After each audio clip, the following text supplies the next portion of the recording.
but they've certainly tried. So, we're doing this. I got quite a lineup of videos for y'all. I don't think you actually have to have a Twitch account to watch, honestly. So, just, you know, roll up. It's just the Dadvocate, same handle. And we're going to be reacting to some shit. I'm very curious to hear some of your opinions on this, because I'm going to be asking them. I'm going to be asking what you think about some of these dates we'll be watching, some of these situations, wondering what you think about when moms literally break into your house and crawl in through your window to steal 3-year-olds out of the house when they're under your custody. You know, just little casual things like that. And I'm just curious to know your opinion on. So, head on over to Twitch. That is where I will see you. Thanks so much. Bye!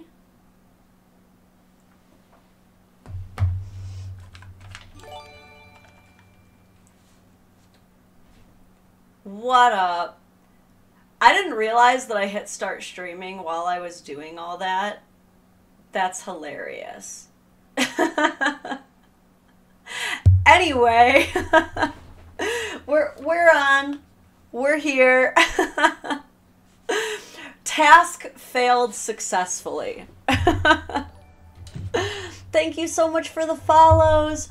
Well, sweet. All right, let me see. Oh, never mind. Mochi left. I was going to make sure that the cat cam was on full display, but he'll be back, and when he does return, he will definitely be visible. I'm not a monster.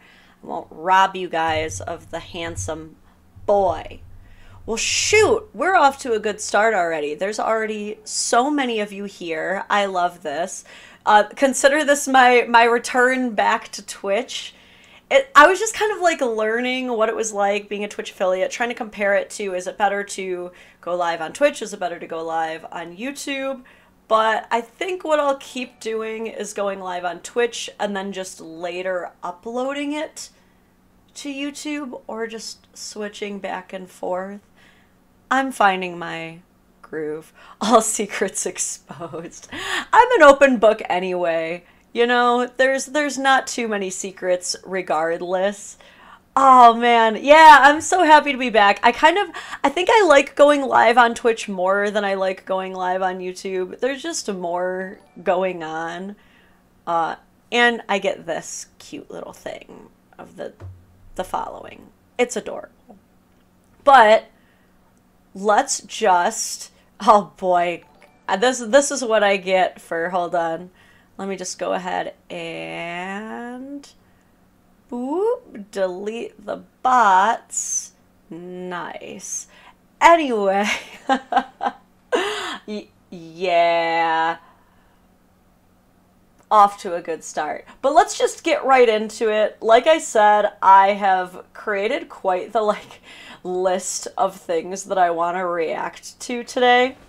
I'll kind of give you like a brief description as best I can, but sometimes I put in like really quick notes before I put the link, and it'll be something like, I don't know, crazy Karen throws a ham bone, and then I'm like, oh man, I don't even remember what this was. Oh wow, thank you for the sub. That's so funny, because I literally thought that I just changed the animation to something different, but apparently I have a jumping dinosaur for subs.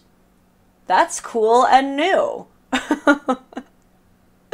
Okay, so the first one that I want to go over with you guys today is I want to see what you guys think about this date, and I want to hear who you guys think is in the wrong on this date situation, because surprisingly, I actually have mixed feelings about it. Let's jump into it. It says right off the jump, should he be ordering food for her kids that's at home? Should he be ordering food for her kids that's at home? So it's for my kids. Real kid? Yeah, you owe me that. And they with their daddy? No, that is. Oh my god, so That's so. go ahead and bring another steak and some potatoes. Okay. No, don't bring no potatoes. Sesame No, bring the check. I'm paying for my meal Your meal. I'm not paying What for a that kids' meal. standoff. No. Yes, you are. No, I'm not paying for that kids' meal. No. So you don't think you owe me after having me wait an hour and a half? I told you I owe you. I owe you one. I'll take you out Okay, again. and so you're gonna pay for my kids' food. No, I'm not doing that. Can you please go ahead and I'm not doing that. No. The waitress is always on the woman's side. Hold on. Don't do that. Always. Don't do that. Why you trying to Listen. bring two, please? What's the name, Kira? Bring 2 orders. Why should I do that, Kira? Because you sitting right here on the date. I was late to the date. I was late to the Can date. you bring 2 orders? But I'm saying, why would I get her kids food? Why would I get her kids some food? They with their daddy. She was right here. They daddy should be feeding 8 them. and 5-year-olds You said you eating ordered steak with a steak side of yourself. How old A1 is he? sauce. She ate. Fuck Hey, out eating of steak, here, you eating the B. same way I Stop eat. Nah, hell no. I'm straight. I'm cool. Don't put that on my bill. Give him a Don't put that on steak. me. Make sure you put a side of A1 sauce as well. Yo, You're can for you- all of this today. I'm not paying for all Yes, you are. that. No, I'm not paying Man, her for all kid's that. got some I'm gonna taste. get her fired up in She here. ain't gonna get No, fired. I'm about to go back in the kitchen. You got me messed up, bro. I'm about to tell her right now. No, for real. I'm telling her right now. No, you got me messed up. I'm not paying for that. No, I'm not. I'm not paying for this food. I'm not paying for this. She sat here and watched Just me because I was wait an hour late. and a half for you. Just because I was late, I'm not paying for this. No, I'm not doing that. And then after that, we already at Red Lobster. You couldn't take me nowhere. I'm about to go back in the kitchen. I was wondering I'm where going they back to the were. kitchen. Nowhere It's not- No, I'm not paying for It this. looks like a Denny's, but I'm she's about to drinking leave. That wine, plate so I was is for her confused. and her man later. And your Fellas, food, don't and fall what you for ordered it. in What is No, Red listen, no, Lobster? I'm I straight. have been here since I was 15. Okay, I told you I owe you one. So I mean, I'll take you out again. Whatever. Do something for you. But I'm not doing something for your kids. Whatever. No, I want you I ain't to even make met your sure that- kids. I want you to make sure that my kids eat too. Man, y'all see this, man? Look, I'm recording this. Look, y'all see this shit, bro? I'm recording, bro. Okay. So, couple things right off the jump. Dude was an hour and a half late for the date. I have made videos in the past talking about how it is not a man's responsibility to pay for a single mother's babysitter or the food for the child if she wants to go out on the date. I have said that. I stand by it. But we do have to consider the fact that this man was an hour and a half late. That's crazy, dude. I'm amazed she was still there. Are you kidding me? An hour and a half. That's, I would not have even been there. That's crazy. So, yeah, he should make it up to her. Okay? At this point that this woman waited an hour and a half for you, you have significantly blown it. And I do think that you have to do something significant at that point to make up for it. Now, this is where the attitude does come in and play an important part, because obviously you show up an hour and a half late to the date, there's going to be an attitude. And I don't think that you can even be mad at the fact that there is an attitude, right? You showed up super fucking late. Not even a little bit, not even like annoyingly late, like 15 minutes even is annoying. This is just so like amazing that you even thought that to even show up at that point instead of just texting and being like, can we reschedule? I'm so sorry. But you show up, you're late, you got to do something, and you got to expect that she's going to be mad. So at this point, if she suggests, hey, you were really late, man, like at this point, I'm paying way longer for a sitter, or I'm put in this awkward position of asking my baby daddy to watch the child for longer. Look, could you at least make it up to me by getting my kid some nice food? Like, that would be cool. In that situation, I don't know, like, I'm putting myself in that situation. If I'm a woman who wants to date a single father and I know he's a single father and I show up late, I think I'm going to actually offer and be like, you know what, you're right, dude. Like, I blew it. Let me take care of your kid. And actually, I think it's cool that, you know, like, you are putting them ahead. But again, this is me. Like, I'm pretty known for being, like, a pretty naive, like, overly willing to give the benefit of the doubt kind of person. This is where we see the text on the screen that was bringing up another point of, like, what are the odds that she's actually looking to get this food for her kid? You know, the person who made this video, or at least edited the video, made the good point of, like, she's getting a full steak, like, not something off the kids menu, which I know Red Lobster has a kids menu. We've all been to Red Lobster. We know they have a kids menu, and you are willingly choosing not to order off that kids menu to have a steak later, which like, and at this point, again, he's an hour and a half late. So if you're just upfront and honest and you're like, since you were late, do you mind just like getting me some food for tomorrow that I can eat like at work or in between stuff that I'm working on around the house? Like, at least at that point, you're being a little bit more genuine in what you're asking for. And so it looks a little less sus. But yeah, especially if he knows that the child is with their dad, I don't really blame him for wondering if, like, man, what are the odds that she's not gonna, like, take this food home, pick up the kid and be like, you know what, that dude wasn't shit, he showed up late, I got you some food, and then they have a great night. Like, that could happen too. At this point, though, I'm gonna bang the gavel and say they're both toxic. Okay, you're showing up, making all these demands for your kid. You're showing up hella late. You're both the a-holes. But now, wait, what did I put here? Why did I say boyfriend's response? Oh, never mind. That's an old one from something I meant to cover earlier. Okay. I got another one for you guys. So load it up. All right. We're switching cameras. Hold on, I actually want to read some of your comments real quick. Both could have done better. He shows up late and she's demanding extra food for another man.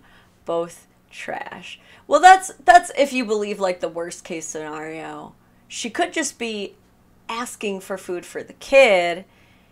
And then in that situation, it is a little bit annoying that he's like, no, I said I was going to make it up to you, but not like that. I only want to make it up to you in the way that benefits me, which is taking you out again. I don't want to make it up to you in a way that will benefit anyone other than me.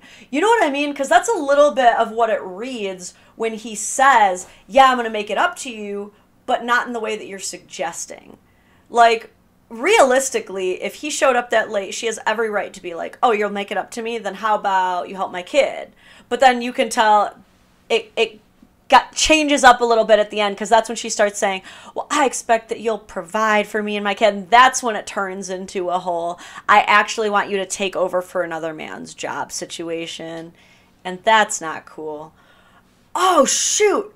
I just realized I'm naked. Hold up. This is wrong. I'll be right back. Okay. Whew. That was a close one. I take my rings off a lot if I'm doing like anything that could even potentially snag on them. So, whew, that was a close one. Was almost starting some rumors. I was gonna have people out here like, the advocate wasn't wearing her rings. I told you guys that she was a 304. Whew, gotta shut that down. Nope, we still good. We still good in the hood. Anyway.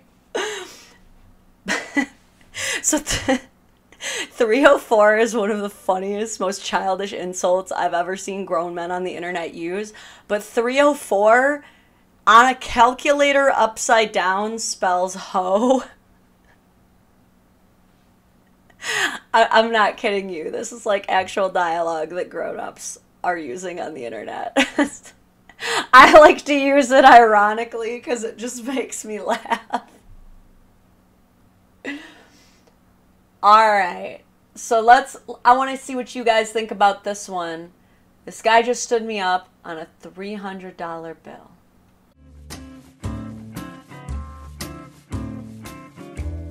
Alright, So she showed the face.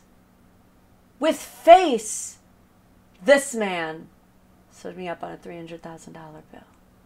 Or I mean, 300,000. I don't know why I said 1,000. That'd be crazy. He would definitely be in the wrong for that. $300 bill, that's the man. Alright, so I got canceled recently. God. Yeah.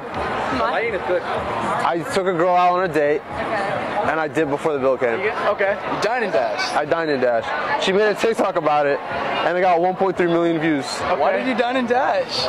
So the bill was 130 bucks. My meal was 13 bucks.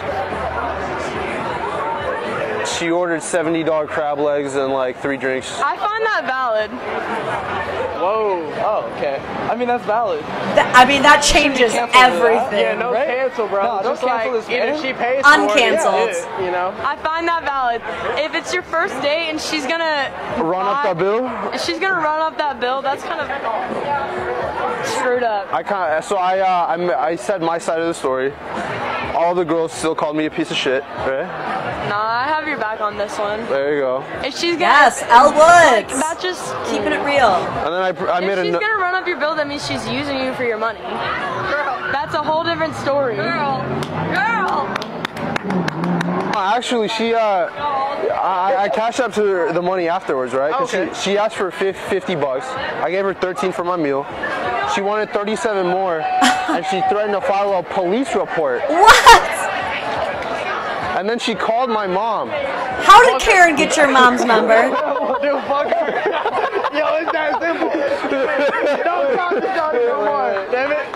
Yeah. It's about that simple. FDB. She is batshit crazy, no? Yeah. Honestly, she's out of pocket. Guess what? You're not getting the money, and we're not talking to him. She's gold digging. Fuck that bitch. She's taking advantage of it. She's taking advantage. Yeah. She was in the wrong. You were in the right. Thank you so much. Right. Have a good night. Yeah, you too.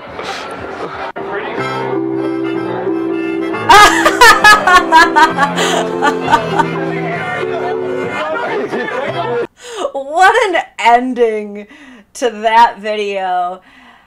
Yeah, imagine. It's so crazy how often this happens too, right? We see one video on the internet that looks so cut and dry, right? This is the dude right here who walked out on a $300 bill. Wow, absolute garbage. And if you actually go to the original video, you do see the comments like lighting him up, talking about how he looks like a grown-up iPad kid, just absolutely assassinating his character. Then you hear his side, and I'm amazed if there's anyone left who didn't do a total turnaround. I mean, I switched sides so fast. I went from, you walked down on a $300 bill, you're a piece, to, yeah, she's the piece of crap in this situation. And the fact that he even followed it up with offering to give her the money. And she still added interest, collected interest. That's wrong. Especially to, even if he was the one who asked her out, which most of us tend to follow that kind of standard of whoever asks the other person out should be the one who pays because it was their idea. A lot of us have that mentality. There's still a line. There's still a line that you draw where if you notice someone is taking complete advantage of you unscrupulously, then you're just gonna, eventually you have to call it. You have to set boundaries. A healthy person will set boundaries. And you know what? You could argue that he could have said, hey, this is a bit out my price range. You know, you're kind of running this up a little bit. He could have said all that or like put a hard limit on it. But I don't know. I don't think he's totally in the wrong for that. For saying like, okay, the bill has gone over $100. I'm assuming it was like a first date. But how did she get his mom's number? That's the part that's like really crazy to me. Like, it's absolutely wild that she even tried to get the police involved in this. Is it a crime, by the way? Is it a crime to ask someone out on a date and then leave without paying? I don't know. That's a good question. Let's find out. Is it a crime to ask someone out on a date but leave without paying? Let's find out. This is a question, I still don't know how to say it, Kiora or whatever. If someone takes me on a date, they agree to pay the bill, and they leave without paying, who will get charged with a crime? Me or them? Nobody would be charged with a crime. It may be a nuisance to the business. They may roast you for a while, but if the bill is reasonable, they just say don't come back or something along those lines. Yeah, I have to say, because I've worked in restaurants, and no one's calling the police if you don't pay. I think that's exactly right. I think they just kind of call it a loss. So, yeah, that's so funny that she thought she was going to call the police. And that she called his mom. What did you expect his mom to do? Like call him up and be like, you invite that nice girl back out, and this time you buy her 2 orders of crab legs.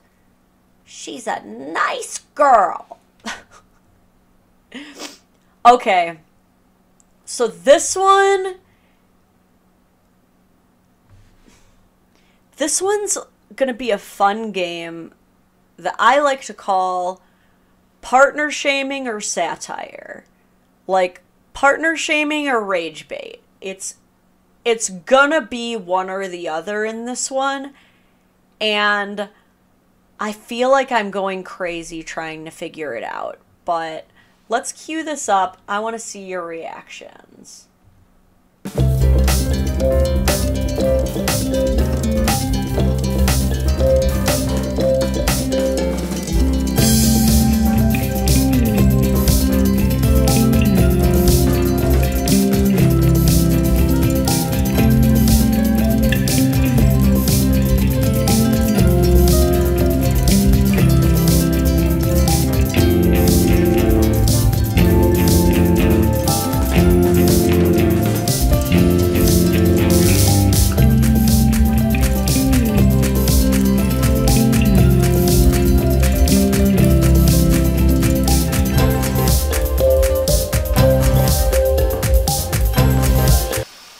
Before we get into the comments, initial thoughts from the peanut gallery, please. Let's check the chat. I have a lot of thoughts. I was tagged a lot in this, and the people tagging me are the ones who know that I'm the one who narcs on the partner shamers, and they're expecting me to see this as partner shaming. And I think a lot of the people who tagged me kind of have this idea of like, well, if she wants to spoil him, what's wrong with that? It seemed like turning it into one of those, it's really just the people in the comments who are making it a problem. We don't see anything wrong with it, but 6 ways to Sunday. I don't know if it's the commenters who are making the situation look bad. Like, we're analyzing this, and we'll take it from the beginning. It's, my husband won't eat if it's not something he likes, and this used to bother me, but now I accommodate it. I already wouldn't recommend that to anybody. That's not a healthy thing to do in a relationship. You could argue that it can occasionally be a kind thing to do, but when you're, I don't recommend that to parents, much less spouses who are supposed to have equal partners. Is if someone in the family doesn't like the dinner that you made, then the natural consequence of that typically is either that they remain hungry due to their absolute refusal to try absolutely edible food and their privilege and entitlement to feeling that they deserve only what's on their palate, or they are responsible for making themselves something else. what I do with my kids is if they don't like what I have made, then again, they will either remain hungry until they choose to eat the food that's available, or they can make themselves something. Make yourself a bowl of cereal, make yourself a peanut butter and jelly sandwich, but it's no longer my responsibility to make you a backup plan. Now, especially with my spouse, if he doesn't like what I've made, I can absolutely rely on him to take care of what it is that he does want. I mean, if it's a really rare situation where, let's say he's sick and I make something and he's like, I'm going to have a hard time keeping that down, then of course I'm going to accommodate that special, unique need or that area where I can help him. But if the situation is as it appears at face value, which is simply that he doesn't like what she made, so he's refusing to eat, and that's making you feel like you're in a situation where you either have to make something completely different or that you're presenting it as a weaponized incompetence thing. Either way, like, you're making this guy look really bad. There's no way that your husband is going to come out of this looking more masculine or looking like the provider in this relationship. That all being said, let's check out the comments. We start off pretty rough. The man's own hairline didn't stick by him, but you did. Woof. Now I know what people mean when they refer to the ick. The way you just served him in his blankie on the couch. He even looks like a baby. He's an adult. Time to stop blaming mommy. I will say that was another part of the video that didn't quite sit right with me, and it never really does when women are annoyed with their spouse and so they start blaming his mother. Like, whoa, whoa, whoa, can we please rewind? Because now you're doing the same thing that you hate people doing to you, is you don't like that just because you're the woman that you're expected to do any mothering, if not all of the mothering, right? So then why is it that when a man does something off, it's his mom didn't raise him right? This is his mom's fault. Did he not have a dad? Why is dad immediately just absolved of blame in these presumptive scenarios? Like, that's another thing I really hate, is when women immediately go toward, all the problems in my marriage are because of his mom. No, it's not a woman's job to make sure that her son can read your mind, or that her son behaves once he leaves her house, quite frankly. It's just, that's another thing that's always rubbed me the wrong way, is like, yeah, moms should do a good job, moms should parent, but by you simply reallocating the blame away from your husband for his own decisions and onto his mom, you're just like double enabling, and it's weird. Girl, why didn't he make the nachos himself? Say psych right now. This is satire. This is satire. It has to, that's the only way I can sleep at night. If my man refused to eat dinner I made for him, I'd never cook for him again. Ha-ha! So you do understand! Caught in 4K, women! I'm sorry, what a moment, though. Every single time men try to explain to women, hey, if you redo the chores that I just did, it will make me not want to do them, women are always like, but that's just weaponized incompetence. Seems that you understand, though, where they're coming from, right? If people don't appreciate what you do, continuing to do it doesn't make a lot of sense, does it? Sorry, I had to have a quick little ha-ha bitch moment.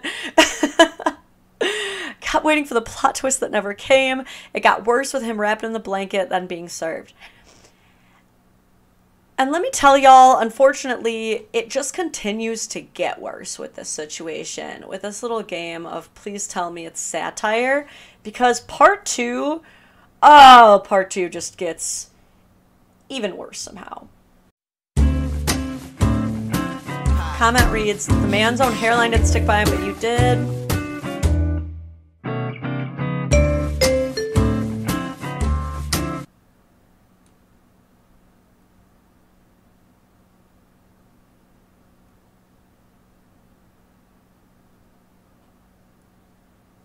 Guys, this is partner shaming. That like at this point, whether it's satire or not, people aren't getting it. They're not getting the satire. They simply hate this grown-ass iPad baby. Like, why would you post this? Your man has an Xbox controller to his left, an iPad in his hand, the phone on his shoulder, a laptop in his lap, a blankie on, and you're serving him mac and cheese. This is where, like,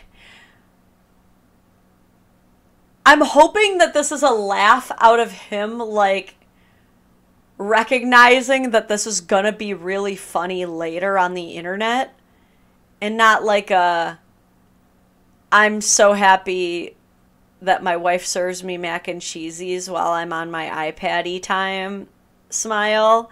But that's the only way it looks like. You know what I mean? Like this isn't, even if it was originally meant to be a joke between the two of them, this guy is getting tore up. Yeah, everybody else is saying the iPad baby thing. So if he wasn't married, would he just starve? I've never gotten such a visceral ick in my life. You know, I just thought of something. Thank you for the sub.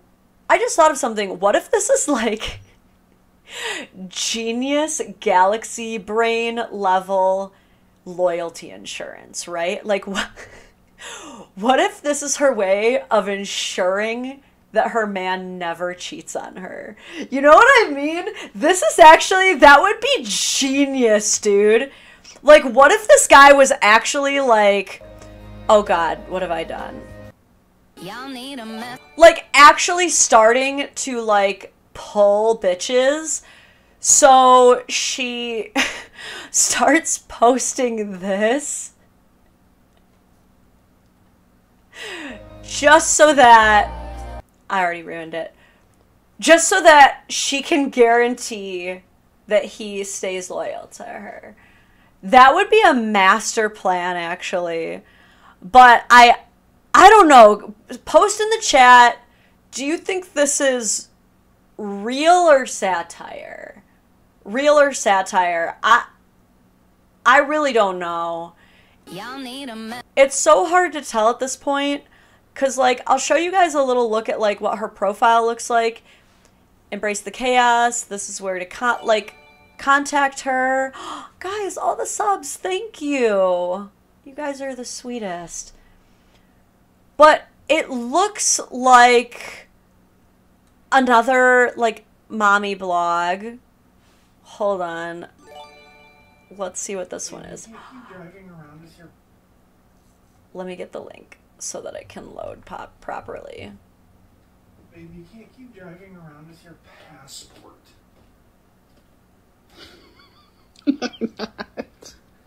That's not the way the world works. It's identification. But you will still get a ticket for not having an ID. I have an appointment on Friday. No, you don't. I swear to God I do. You've said that 6 times. I know, but I actually made one today. I talked to Delilah on the phone and got very Okay, irritated they're with cool. her and then apologized. She said that my procrastination skills are impressive.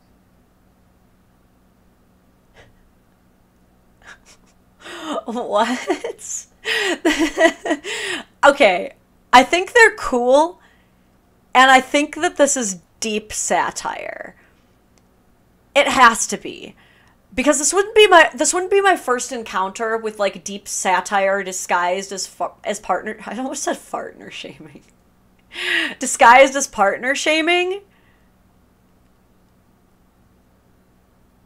But I'm also confused. This one's tricky. Because some of them just seem normal. I think it's satire. Satire enabling. But also, if it is satire, is it still partner shaming? These are the questions. And is it still partner shaming if the partner knows that they're being shamed but is in on it because they also find it funny? Or at that point, does it just like kind of go through the partner shaming woods but come back out the couple's humor funnel? Am I watching on sub-only mode? I don't think so. I think everybody's comments are showing up, but I could be wrong. I might have completely goofed something up. But we're getting a ton of chat, so I don't think so. Okay. So I think we're going to conclusively, I'm going to hit my judge's gavel here on satire. We're calling it satire. We've got it. But also, she did a TJ Maxx haul, and I am personally offended that people are still trying to convince women that TJ Maxx is a safe place to go. Don't send your wife there. Unless you don't want her back, then send her on in. Okay. This one, we got a Karen out in the wild here. And this one is some minority on minority action, actually. Apparently also being part of an oppressed demographic is not always enough to prevent people from also oppressing other minority demographics. Cool world we live in, guys. She is on the phone with 911 right now. Look. Young man is an HVAC technician. She said I just threatened her. What threat? What threat did I make towards you? I'm Elizabeth. What threat did I make towards you, ma'am? Huh? This is crazy. I've never. I already knew what it was when I first got here, though. He or she is 1 minute later trying to sound distressed so the police can come quicker. I swear, these ladies, they get what's called police voice. This is always the way it goes. When these ladies, these privileged women, who obviously are not always white, they find themselves in these confrontational positions where they want to confront somebody, they want to pick a fight with somebody, and then when it escalates or when they start to realize that maybe they were in the wrong, that's when they're like, you know what? I got to get some backup. I'm going to get the police. But they know deep down that they're the ones in the wrong. They know deep down they're the ones. They're the whole reason there is shit. There would not have been shit had they not started the shit. And deep down they know that. So that's when they have to get their victimhood on. They got to get their martyrdom cranked up to 100, and that's when they get the police voice. And the whole time they'll be confronting you, they'll be stern, they'll be, hard, they'll be articulate, there will be no emotion. It'll be almost sociopathic. And then the second a police officer or a man with a gun is involved, that's when it's so cringe. I hate it. Oh, God. She is on the phone. We're gonna skip ahead a little bit to where we were. What did I make towards you, man? Huh? This is crazy. I've never... I already knew what it was when I first got here, though. Here she is 1 minute later trying to sound distressed so the police can come quicker. Please, please. I'm so scared. You're so scared. I'm shaking. What? What in the world is... Here's my thing. Let's pretend. Let's give her the benefit of the doubt and say, okay, you know what? You're home alone, your husband's not there, and a man shows up to provide service for the home who you do not know, you're not familiar with him, and he just shows up in this like windowless van, and let's say you do start to feel on edge. Oh my God, thank you. So yeah, okay, so this is interesting. I wonder if it's different subscription levels that are doing the different animation. But I digress. Right? I could completely understand worrying, you know, as a young petite woman who is home alone, that maybe this person isn't there to do what they're saying they're going to do. Maybe by allowing them access to your home alone, maybe you are putting yourself in a compromising position, and maybe this isn't safe. Maybe you do need to reel it back a little bit. Okay, I can completely understand that, and I feel like even this young man here would probably understand. Ooh, thank you for the cheer. Hold on, I will read this in just a second after I finish my point, which I'll try to get to. But I think even this young man here can recognize that this woman is in a position of like, she might not feel comfortable with him being a stranger, but why would you not ever communicate that and instead do nothing but demonstrate the most piss poor fucking survival skills I've ever seen in my life? If you really are in a position where you feel that this man could attack you in a vulnerable way, why are you just standing there with the garage open? Why are you just standing there, home totally exposed, not retreating inside, not going and hiding in a bathroom or locking the doors, just standing there with the door open? You're not in danger of your life, dude. Not at all. Okay, let me read this. Lauren, I've watched this video several times. I will tell you right now, this is a matter of racism. This isn't sexism or fear of getting hurt. This is racism. The Asian and Black communities historically have had horrible relations in the U.S. Yeah, I was being exceedingly charitable right there. Charitable might not even be the right word. Delusional was probably a more accurate way of me trying to give this lady any benefit of the doubt here. Okay? But, yeah, absolutely, it's just straight up racism. She absolutely did want him to feel in fear of his life. And it's so sad. I don't understand how people can still be like this. Because at the end of the day, like, we all want to have sympathy, empathy, and care and compassion for marginalized women who are put in positions of feeling afraid for their life, right? Like, we just dealt with the parking lot lady who was like freaking out because a strange man approached her, so she felt the need to start screaming. And even then, there was a part of me that was like, well, you know, a lot of women are kidnapped in parking lots. Like, I do feel for her a little bit, but you cannot fight the dangers of the world by putting other people in danger, like Uno reversing the danger card. That's not how you make yourself safer. Again, it's like I pointed out, if you really wanted to feel safer, why did you not simply go back into your home, close and lock the door? Why are you out there in a position where he could literally kill you if he wanted to? You're not making yourself any safer. There's no survival skills here. That'd be the first question that I would ask as a police officer reviewing the situation, is like, okay, you felt threatened? You felt your life was threatened?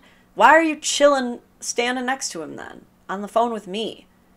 Why are you not retreating and hiding? What? So many subs today, you guys. Thank you. I feel like I should set up like a sub goal and do one of those things of like, I'll put on my elephant costume if I like get so many subs. This is when you learn that the Dadvocate has an elephant costume. Yeah, I gotta start streaming more, man. You guys are so friggin' delightful. So that's one absolute Karen. This one's crazy too. Oh my goodness, thank you guys so much for all the subs. I do gotta make a sub goal. And I gotta find my elephant head. My husband knows where it is. Okay. This next one's so wild to me, you guys. I don't understand. Some people, like, I understand that I myself do not have the best filter in the world. Sometimes I just say the first thing that comes to mind. It just slips on out. Okay? I think we all can relate to that a little bit. But some of these things people post to the internet, I am like, there was not a single logical thought going through your head. Oh, by the way, anybody who's subbed, can you use some of the custom emotes? I know I put my little Mochi cat and my Parker dog in as the emotes, and I want to see more of those in the chat now that some of you are subbed. And I have someone making me some custom emotes. Yes! Mochi and Parker in the chat. Let's go. And I'm going to have some custom emotes made soon too. I'm going to have like little chibi me's doing different reactions. I'm going to have a pin of shame emote. I'm going to have the no spray bottle as an emote. Once that work gets finished commissioning, it should be like, I think they said like 32 hours left is when I can expect them. So it's going to be cute. We love the Mochis in the chat. Mochi! Maybe that'll make him come. We need our good boy. Okay, anyway. People are posting unhinged shit to the internet. Let's watch. My husband told me not to post this, but he isn't on TikTok. He left evidence behind.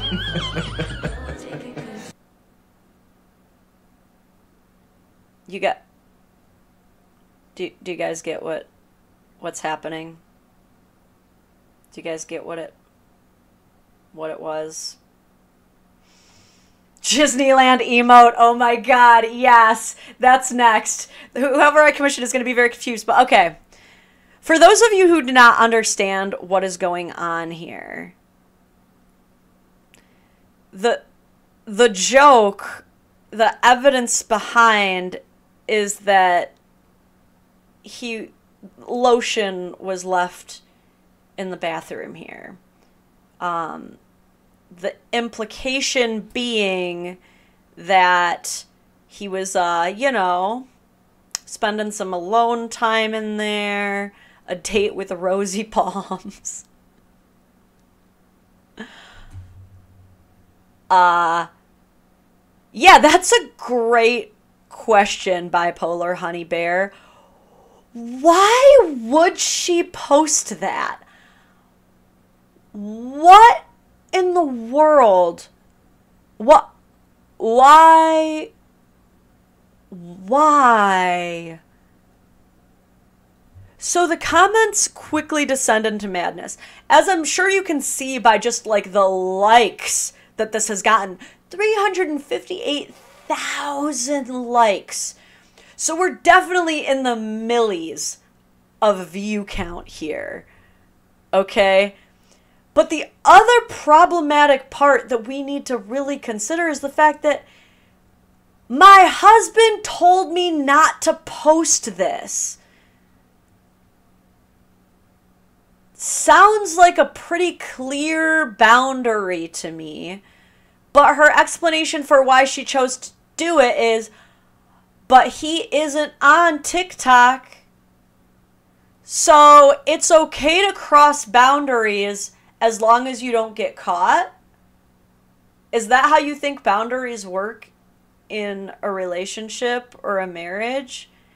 Like, my husband told me not to cheat on him, but he's not in this zip code. So it's basically like it didn't even happen. Boundaries only exist if you respect someone. Yeah, I mean, and if you don't respect them, it's okay to break the boundaries, right? Right? Look, I can do mental gymnastics too.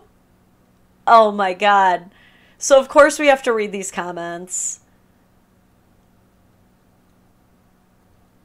Because what happens in this comment section is it quickly descends into a debate on whether or not self-service is even appropriate in a relationship. So first comment with 27.7 thousand likes. It's normal, but if I was home and my partner chose solo over two-player, it'd hurt my feelings. Just saying. Charity Pell Kidman with the full name out here. My son left his lotion out. He used self-tanner. Child shaming. Dude, and child shaming is more annoying than partner shaming in my opinion, because at least when it's your partner, that's a grown-ass adult who can usually, like, defend themselves. But, like, why are you posting who is likely your minor son's masturbatory business to the internet, Charity? Like, that's gross, and we can all, like, make all the judgments we want, but my main judgment is on the mom who, like, you realize how TikTok works, Charity, right? Like, you saw this video because it's viral. Everyone who knows your son as a Pell Kidman is going to see this viral video. Do you not think that people make connections? Your whole face is here. And I had actually commented on her response, and I simply said, dude, your whole name is on here. Your whole face is on here. And she was like, yeah, what's your point? Which I didn't bother responding to because, like, you can only reason with dumb people so much. But, Charity, you posted your minor son's masturbatory business to the internet, and it is now the top comment on a very viral video. That's gross, Charity. That's really gross that you did that, and it's gross that you don't understand why it's gross. It's just like you fell out of the gross tree and hit every gross branch on the way down, dude.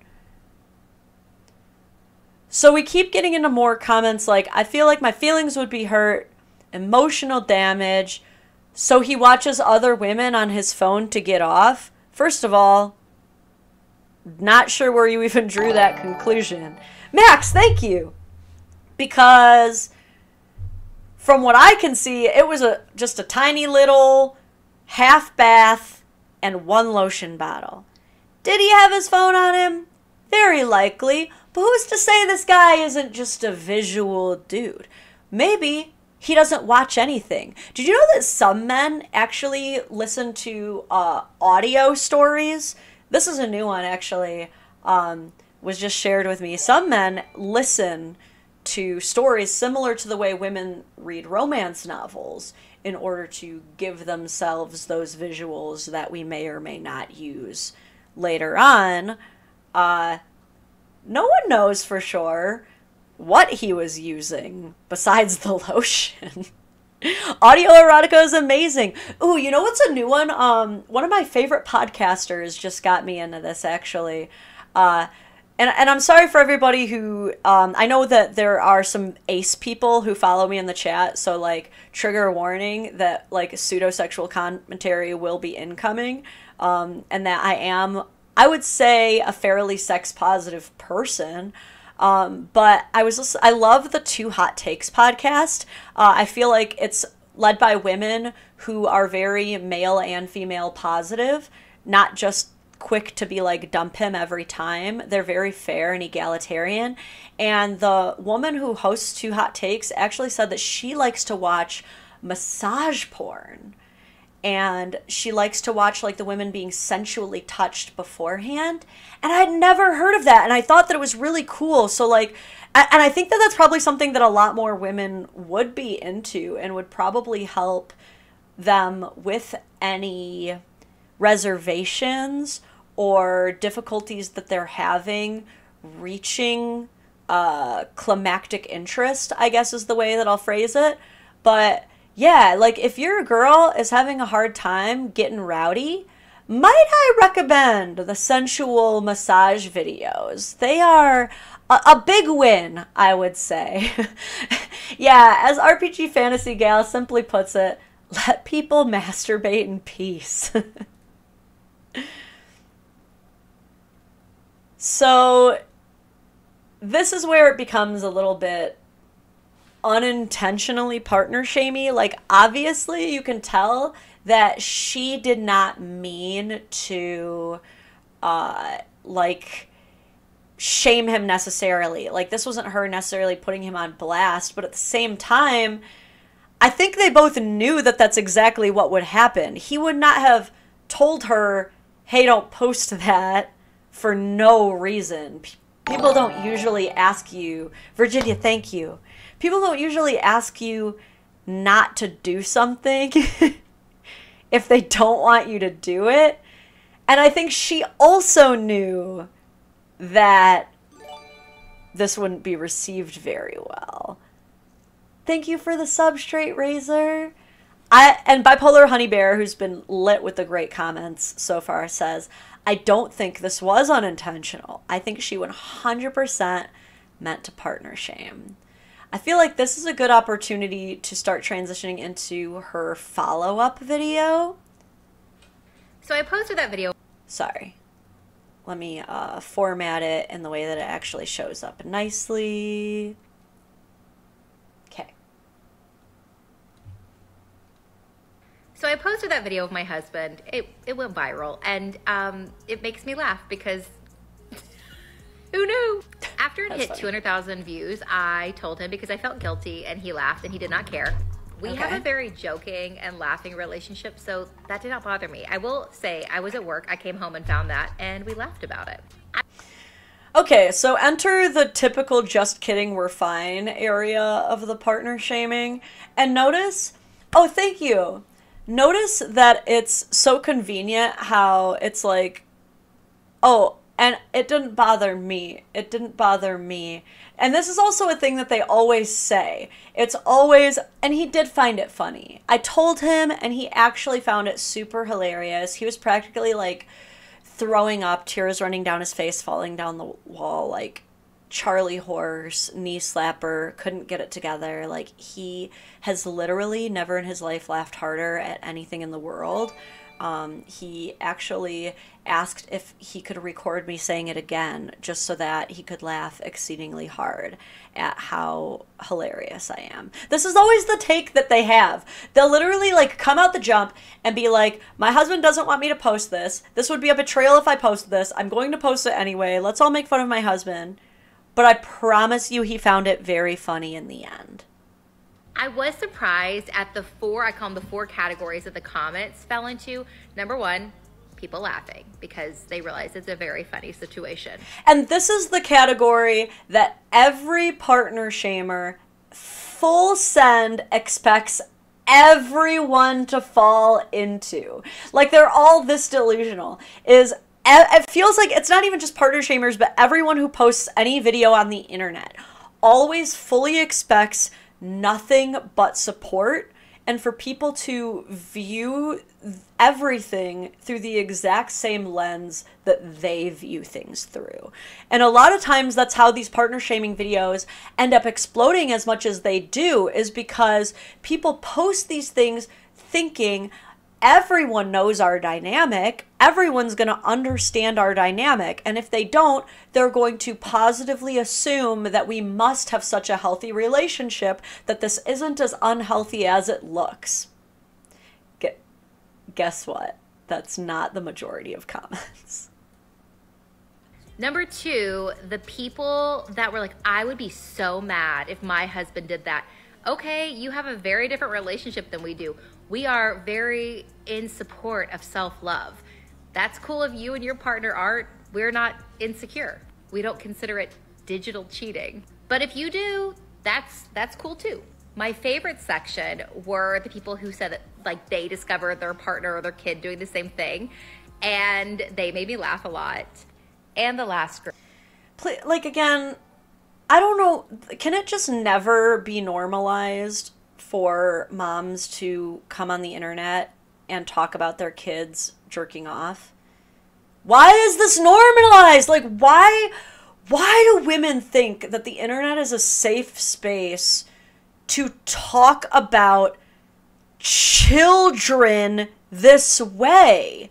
Like, not only do I personally not want to hear about it, but I really don't think your kids want people to hear about it.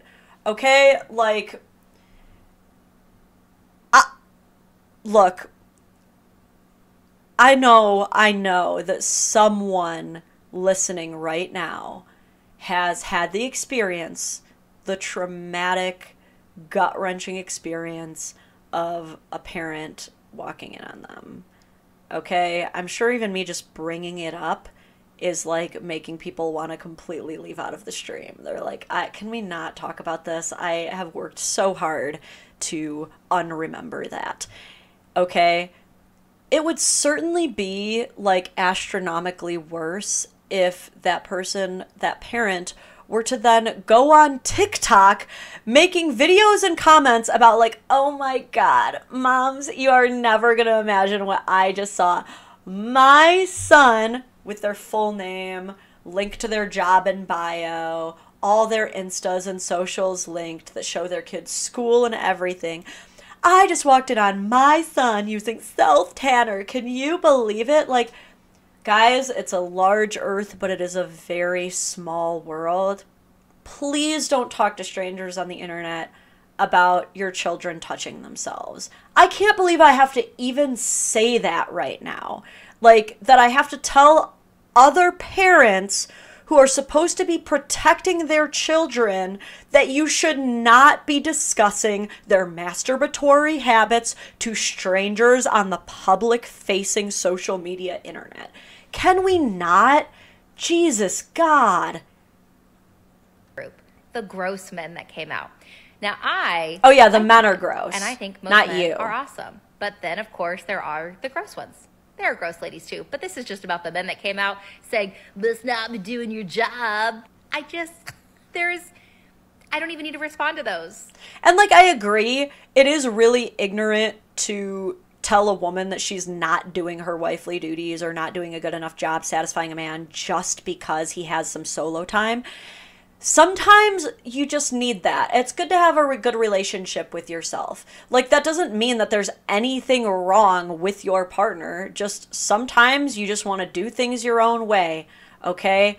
Perfectly normal. So I do agree with her that anybody who, like, came at her sideways as if, like, it's her fault that he's doing something very natural to him, that's weird. But it's even weirder that you're the one who forced millions of strangers to visualize your husband spanking it, and we're the gross ones. You're the gross one. You! It's you! You're gross. You're gross. I don't need to respond to him. Anyway, we had fun. We got a lot of laughs. He just asked, how many views does it have now? And I was like, decent amount. Your man is filled with so much anxiety, low-key, that he is never going to burden you with. Wow, my lights are doing real great. Are you guys seeing this electrical situation in my house right now? Anyway, yeah, no, your man is coping. What your man is doing is taking pure, hard, unprescribed copium behind closed doors. He's microdosing the cope right now. Thank you, Matthew. He's not okay with this, okay? Your man is absolutely in a happy wife, happy life survival mode scenario where he is not going to let you know that his heart is beating out of his chest with the pure embarrassment of wondering who exactly has seen this video that is now spreading like wildfire. Like, do you think it's going to be very comfortable for him when he has to go into work on Monday and his female supervisor has been sent that video? Do you know how uncomfortable it's going to be for him when his mom sees that video? He's asking how many views it's at, not because he likes the attention. Remember, he doesn't have a TikTok. Lady, he's asking you how many views it's at because he's so deeply uncomfortable. And you don't care. You're loving and thriving off of the weird ass attention you're getting, and you're getting paid. There it is. Just went to her profile. As you can see, we're monetized. We're at the 36.7K point. And that's the point where a lot of women are like, oh, thank you, Todd. That's the point where a lot of women are like, oh, well, I'm there, I'm monetized, so at this point, everything that I post, no matter how hurtful it is justified because I'm providing for the family. I'm not kidding you. I swear. Oh yeah, you want to see the profile? Sorry, I don't know why it's kind of cut off there, but Fallon KDWB, she has a podcast called Right Person, Wrong Time. She's on the radio. Oh my God. So she's already been doing this for a while. Because I've noticed this. Women who go on the radio, their husbands have no privacy. No matter where you're at, if you've ever listened to a radio station where a woman is one of the talk show hosts, you probably know every uncomfortable thing. You know when her husband has had hemorrhoids. You know when her husband has had ED issues, and I'm not talking eating disorder, but you'd know about that too. When a lot of these women, once they get a platform and they start to realize like, oh, I can really make money through my words and my stories, what they're gonna opt for before telling their own embarrassing issues or taking accountability for the things that they've had to change and correct over the years is it's going to be way easier to push their husbands onto that sword, actually. It's so much easier for women with platforms to monetize off of their husband's failures than their own. And this is something that I definitely see. Yeah, RPG Fantasy Gal, I feel you. Oversharing is something that I struggle with too. But I have no issue oversharing about myself. But a lot of what you have to agree to in a marriage is that loyalty of not spreading your partner's business around. Like, you know, to give you guys a personal anecdote that I don't really mind sharing because this is another FDB moment, quite frankly. Silver Shadows, welcome aboard. Thank you. There was a situation where a woman that I know who is a married woman to multiple children told another man who is not her husband that he was more of a father to her children than her husband was. And the man she told this to was the one telling me, and my jaw practically hit the floor when he told me that. And I told him, that is not a loyal woman. That is one of the deepest betrayals that I have ever heard. Mochi, thank you for the subscription. I bet you're happy that I actually know how to say your name. But I do. But it is. I think that is such a bigger betrayal than cheating. To tell another man that he's more of a father to your children. And look, I don't know her husband. For all I know, he could be deeply negligent. He could be a piece of crap, right? What up, Catelyn? But you've chosen to stay with him, and so that's far more reflective on you.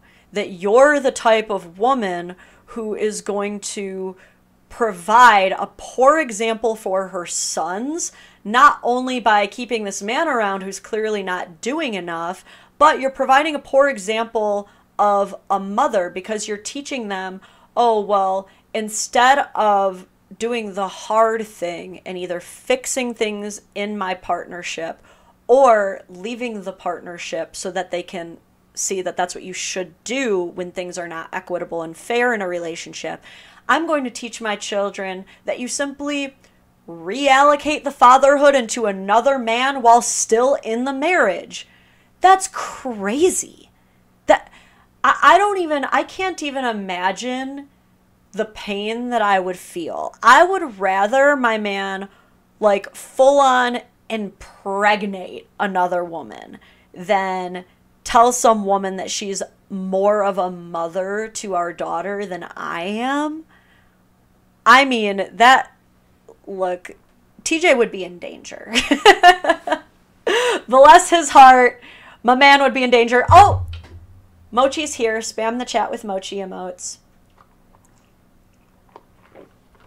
It's Mochi time.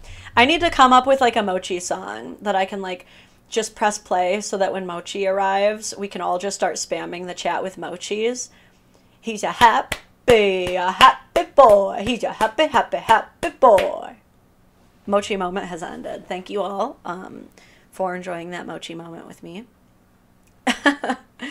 My ex-wife still hasn't taken responsibility for her infidelity in our marriage or apologized.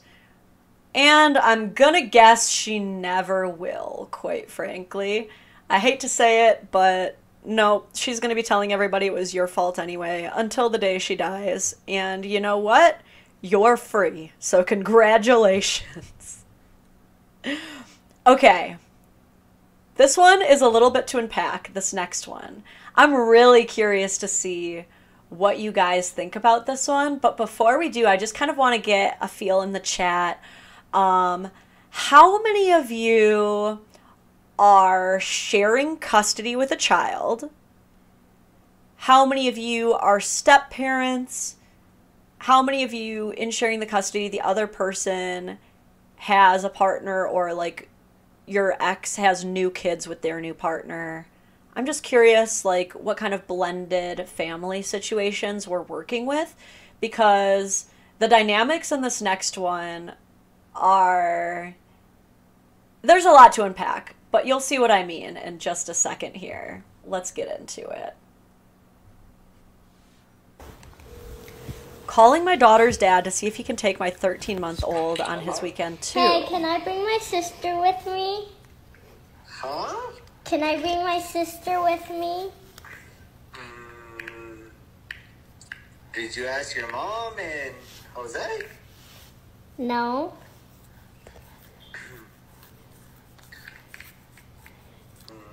I don't think they'll let her come with you, baby. Mom, can I take her? Yeah? I mean, that's fine with me, but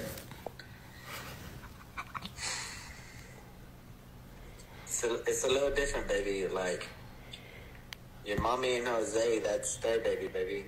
I know, but You're my baby, so I take care of you. And that's Jose's baby. He takes care of her, you know? And notice, like, that's where it cuts off. So that, okay. Like I said, there's a lot to unpack here, okay? First of all, you know I always do this with videos. The first questions that I always ask is, who's filming? Why are they filming? Under what circumstances are they filming? I always want to know that, because not enough people ask that right off the jump. They don't ask why the camera is even out to begin with, and that's the first thing that I'm asking. So, aw, Tristan, thank you so much for the sub. So I'm looking at this, and obviously Mom's recording. She was like, this is going to be funny, okay? And even though it's pretty innocent content, it's still showing how easy it is for women to coach children during phone calls. Is it not? What I didn't like is yes, there's a difference between a secret and a surprise, right? Just like there's a difference between a lie and misdirection for a funny or joyful purpose, right? But at the end of the day, she's making the child lie to her dad. Can I bring my sister with me? Is she not? Look at the body language. Okay? Am I doing this right, Mom? That's what this face tells me. A lot of us are familiar with it. It's, am I doing this right? Am I doing good? Sister with me? Huh? Can I bring my sister with me? And Jose? I also want to know whose idea this was. I'm thinking it was Mom's idea, not the daughter's. It would be a big difference if it was the daughter's idea, and because here's the thing, if it really was the daughter's idea and the daughter was like really adamant about it, what should be happening is Mom is calling Dad and talking about it between the two of them. Yeah, I wonder how Jose feels too. We'll get to that. No. See, and again, that awkward moment of, does your mom know about this? No. I'm sorry, but you guys, we just watched a woman coach her child on how to lie to her dad over the phone. And yet, people want to tell us that doesn't happen. Parental alienation isn't real. And look, I understand that this is obviously like the opposite of parental alienation, when you're not only allowing the child access to his own child, but you're allowing the father access to additional children that you've created. That, in a way, that's a really nice, healthy thing. It means that you trust your ex. That's so awesome. But what you're demonstrating doesn't sit right with the rest of us who have had this exact power used for very nefarious purposes. So, getting down to like whether this is even an appropriate thing to ask, right? I think it's kind of like, in a way, kind of a sweet, wholesome question. I don't like the way that this mom seems to have done it, because like I said, it's very sneaky and weird, but I don't think that there's anything inherently wrong with, if you have a good relationship with your ex and your child is like, how cool would it be if like I got to bring my sibling with me? And you want to like just do it like one time, especially if it was for like a special occasion, like a birthday or something like that. Like, I'm going to be real with you guys. You know, we've definitely offered to help watch his ex's new kids. We've definitely offered, and like she's actually offered to help us with ours. And we've actually like never taken them up on that, as it's turned out. Like, it just hasn't really worked out that way to where we've ever actually needed to take each other up on that offer. But I think it is kind of sweet. I think it's really sweet that the dad is even considering it. And I think that, you notice when the mom cut off the video, it was because the dad was like really starting to make some good points, and I bet he like ended up saying some stuff that was probably embarrassing for the mom. But when he starts to say like, you know, baby, I'll do this because I love you, and like I'll entertain it as long as your mom says it's okay, but you do know like that's Jose's job to take care of his baby. Like, he was starting to throw some serious shade on Jose at the end there, and the mom. He was starting to be like, baby, I think your mom might be trying to take advantage of me. Like, I think that's kind of where that phone conversation was starting to go, and maybe why mom ended the video when she did, right? I'm just saying, like, that conversation seemed to be about to call her out. a little bit more than she was totally ready to get called out. So, obviously, you are not the only one. Everyone wants to know. We need an update. What did Jose say? What did Jose say? Did she get to take her sister? Does Jose know you have him saved under daddy too? Yo, I missed that. Hold up. Oh no. Unless that's her phone. Unless that's her phone. Okay. Catastrophe avoided. It could be the daughter's phone. Now, does a girl that age need a damn iPhone 13? No. Okay. Get that out of her hands. Put a jump rope in those hands. But if it's her phone, that's a lot less incriminating. But if that is a mom's phone and she's got her damn ex in there as daddy. Yeah, you're right. Mom's filming on her own phone. You're right. You're right. Okay. So that's at least one less creepy thing. But I don't know. How would you guys feel about this? Because I would feel a lot more comfortable with this mom's behavior if it was more of a situation of daughter is like obsessed with this idea of getting to bring her baby sister with her. Mom calls dad. They have an adult discussion about it. She like offers something in return even maybe like, because quite frankly, if dad takes all the kids, like he's basically giving you and Jose a free date weekend. Like that's a huge get. So what are you doing back for him? It seems like you're just finding another way to keep using this guy. You know, that doesn't look too great. I don't like the way mom went around this. And we've got another monetized account at 14,000 followers. So again, the motivations are very suspect. Again, this is where we start to see the behavior shift to where they start to justify behavior that would ordinarily not be justifiable because, oh, well, at least I'm making money. I'm making money for her. I'm paying for her college. Despite the fact that people don't even realize the fact that TikTok only pays about $40 per million views. So the grand majority of people on this platform ain't making shit. This is barely even a passive, like, additional supplementary income. This is not something that's actually, like, providing for the family. So let me see if I can find the update here. Wow, why does she post so much?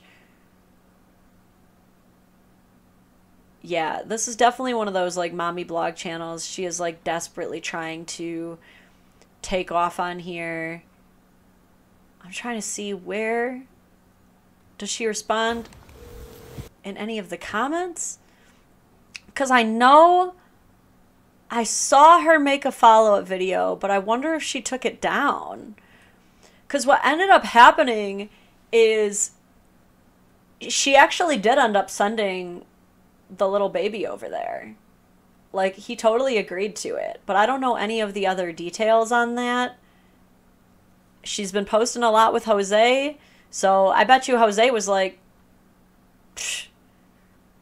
take my kids. We're going to make another one. See, I don't know. That's kind of a stretch, though. I don't trust people that post pictures of kids on social media. I think that's a little bit of a stretch because I think it's really common at this point for everybody to do that. What I don't trust, this is specifically the people I don't trust. People who use their kids to try to get popular on social media, and especially the ones who use their kids to advertise products but aren't even getting paid for it. That's a huge thing, is there's all these Instagram moms who they want to become influencers, but they're not influencers yet. So what the articles tell you to do if you want to become an influencer is to start advertising products before they're even paying you. So you'll get these women with like 300 followers shoving Nutri-Grain bars into their 3-year-old's hands, post them all over the place. In the stupidest of ways, it'll have like the street corner right behind them, like Westchester and Rosemont, full on like doxing themselves to advertise something that they're not even getting paid to advertise. Those are the people that I am like, you are messed up in the head. You have a brain cell deficit. You are bankrupt mentally of logic. Like, those are the people where I'm like, just stop it. Just stop it. Get some help. Oh, man. This is another crazy one. This is actually not a TikTok video, but I want to know what you guys think about this. So I'm going to read you guys an article. You might have heard about this. This just happened in Eugene, Oregon last Wednesday. Man throws $200,000 in cash out of a car window onto the interstate, police say. A man reportedly threw roughly $200,000 in cash out of a speeding car and onto the interstate in Eugene, Oregon on Wednesday night. People are still searching the sides of the highway, hoping to find more of the money. However, police said it's all been accounted for. Oregon State Police Lieutenant Jim Andrews said anyone who stopped on the scene did a pretty good job of cleaning it all up. Andrews said the money belonged to 38-year-old Colin Davis McCarthy and his family.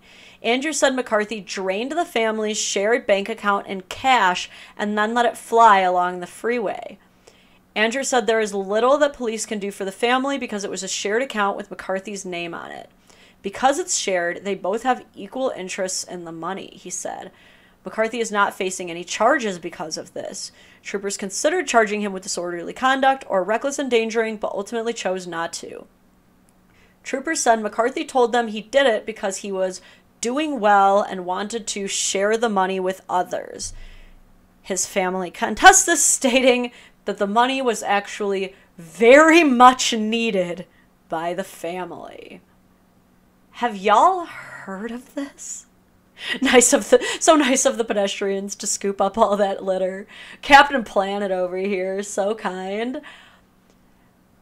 When I first heard this story, it struck me as like, I'm wondering what's going on within this family. Like, was it a midlife crisis? Did he, because like I could see a man doing this as an ultimate FU if he like found out his wife was cheating and was like about to leave him or something. Could you imagine, like, good luck taking the money now? I was in this for the commitment. If you're not, I don't need this, and you don't either, bitch. Like, I'm trying to, in a certain situation, I might be on this guy's side. I know that sounds crazy. Under just the right situation, though, if it's a situation where he's about to get fucked, I say get rid of the money. I say I'm with you in your chaotic journey. Reallocate that elsewhere. Reminds me of the Onion article, man donates 50 kidneys to local hospital. Yeah, like this is the kind of take where it's so insanely chaotic that I don't know if I'm against him yet. I need to know more. You know? What? You know how like you'll hear about the lady who keys the man's car and everyone's like, well, what did he do? I'm gonna give him a little bit of that moment here, okay? I want to know what happened that made this man decide, I don't need $200,000 and neither do they.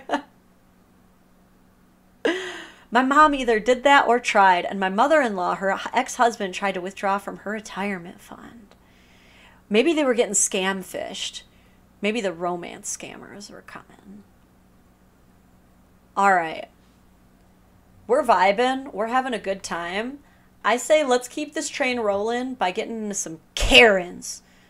This is where I decided to make a little list of, like I said, I was trying to find some baby mama Karens. So this little segment is going to be called Baby Mama Karens. And we will be reacting to these baby mama Karens accordingly. Baby mama Karens are definitely a whole new breed of Karen, though, because there's a whole new level of entitlement. This is where it gets crazy. When you're on a date at the pool and his crazy baby mama pops up, steals the keys, puts it in her underwear, and screams for help. Look, all of a sudden, look. Don't touch me. Stop fucking touching me. Stop touching. You're fine.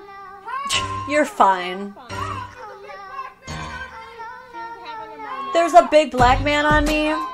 You weren't saying that when you became his baby mama. Gabriel, thank you.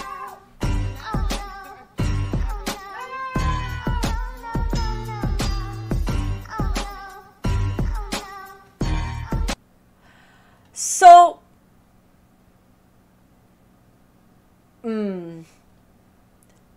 these are the kinds of things where if your mission as the baby mama is just to keep your ex single, that's gonna work. Yeah. Whew, that's a great strategy, because I'm telling you right now, had this been me when I was dating my husband, if we're at the pool and his baby mama rolls up, puts the key card in her kitty, and now my man is reaching into that kitty to get this damn card, y'all can have each other. I'm out. I'm gone. There's no way that could possibly be worth it. There is no way he makes enough money. There's no way he's funny enough. Ain't no way. And that's the way that baby mamas keep getting away with this shit too. I'm not saying that I'm even in the right for fully judging the situation that I am. I'm also not saying I'm in the wrong for judging the situation that I am. Okay? That was a lot going on. Tyler, thank you for the sub. You're awesome. But I'm looking at the situation. Man, no. Because here's the thing. This is one of those everybody sucks now situations. This is something that happens a lot when there's a baby mama, a baby daddy, and he's trying to move on, is oftentimes the baby mama will roll up acting totally crazy just so that the new girl will be like, this is not worth it. Like, I am not going to deal with this. This is way too crazy for me, and they'll dip out. And a lot of times it works. I think a ton of guys listening to this right now have been through something similar, who have had their baby mama scare off so many women. The problem is, though, is that in this situation, by doing all of this, he's really shooting himself in the foot, because I know for a fact that if it was my husband in the situation and his ex is rolling up, shoving who knows what, who knows where, he's not touching her. He's not going near her. Okay? We're gonna just calmly figure out that situation in some kind of another way. But I'm certainly not going to stand there watching him, like, trying to put this woman in some kind of submission here. Like, that's... No, because it's only going to get 10 times worse from here. The hashtags are Hinge Chronicles and Date from Hell. Baby daddies do that BS too. You're absolutely right about that. And thank goodness it's not something I've ever had to deal with. But yeah, fellas, please DM me your crazy baby daddy stories, or send me your crazy baby daddy videos, because I will absolutely do a baby daddy Karen's version of this, because I know we got baby daddy Karens. Taylor, thank you for the sub. Man, these are... What a great stream this has been. I want to read some of the comments on this, though. I'm going to tell you from experience. Oh, thank you so much for the sub. The man don't always have to still be messing with them. Some women just can't stand to see men move on. That's true, too, because the big thing that a lot of people, like, the big assumption a lot of people jump to in these situations is that if the baby mama is still cares at all, that something must be happening. But that's not always the case. For a lot of these women, and for a lot of men, too, their exes are just like Pokemon cards that they're collecting, and they don't want to see those Pokemon cards get traded to another player. They want to keep them in their laminate casing or tucked away in a binder where they can keep them all for themselves. Do you know what I'm saying? So if they start to see that someone else is going to go treat that card right, they're going to try to get it back. Even if they don't want it, they just want to keep it in their back pocket. That's all it is. Yeah, you're right about that, bipolar honey bear. Problem is, baby daddy Karens, aka Kyles, are rarely so lighthearted. Usually they're quite scary and dangerous. Yeah, men and women are dangerous in very different ways from each other. M16A14, thank you for the sub. Man, Mochi is truly just in full chill mode there, isn't he? I love that he's claimed that as his spot. What a perfect stream cat. When I adopted him in December, I was like, this dude has no idea that he's going to be famous. All right. I put a really ominous caption on this, so we're going to see what this is. Yo, if you ever get the chance, you got to check out this video of a man who just keeps making more baby mamas. Oh, is that the dude who was like, I got 5 different kids from 5 different baby mamas, and I don't pay child support on any of them, and I'm not going to. Is it that guy? He actually, because that guy, the one that I'm talking about, I'm not her #1 fan or anything, but Pearl Davis of Just Pearly Things, she actually interviewed that dude. She actually got him on an interview. And that was, she did a great job with that interview. I actually have to give it to her, because she keeps him on the straight and narrow, and she actually like calls him out on a lot of stuff. That was actually a good interview. I gotta give it to him. Yeah, Nick Cannon actually does a good job though. Like, Nick Cannon cannot use protection to save his life, but every single one of his baby mamas has positive things to say about him. I've never seen something like it in my life. Like, they all love him. They all attest to the fact that he shows up for everything and he keeps providing. Yeah. Oh my gosh. Yeah. That's our boy. I can't believe White Bee Music is in my chat right now. You're the famous one, dude. It's you. You gotta, if you're not following her, go check out her music, by the way. Detroit native. Killing the music scene out here. Nick Cannon wants his children. That's the difference.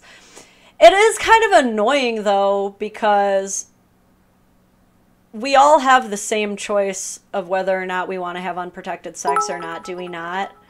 So, yes, women have more choice of whether or not the baby ultimately makes it into fruition in the world, but, like, men gotta do better at wrapping it up.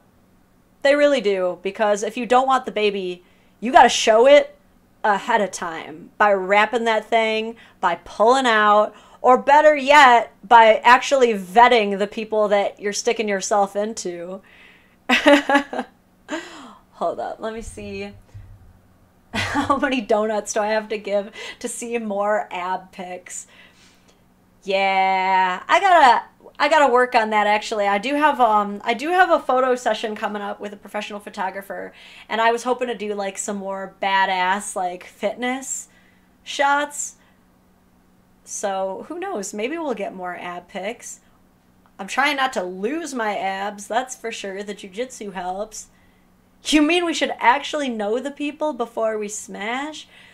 Yeah, man, and I'm not even one of those, like, ultra-conservative types who's like, you must wait for marriage. But at the same time, if y'all are just, like, recklessly smashing, especially raw, with people that you see nothing else in but pure aesthetic, that's so lazy and stupid. Like, there's got to be at least some modicum of mutual, I think you're smart and funny, I think you're smart and funny, and then bang, bang, bang. But, like, can there be some mutual respect? Can there, like, and know each other's real names? Dude, y'all are hooking up with people, you don't even know their names. Some of you don't even know if they're legal adults. That's how crazy this is, okay? We gotta, yeah. Wait, who's anti-Semitic? Nick Cannon? Hold up, I'm distracted now.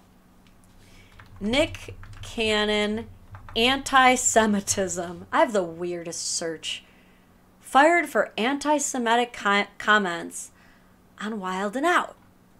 What the f did you say? I'm scrolling through really quick. He said, I must apologize to my Jewish brothers and sisters. What did you say, Nick?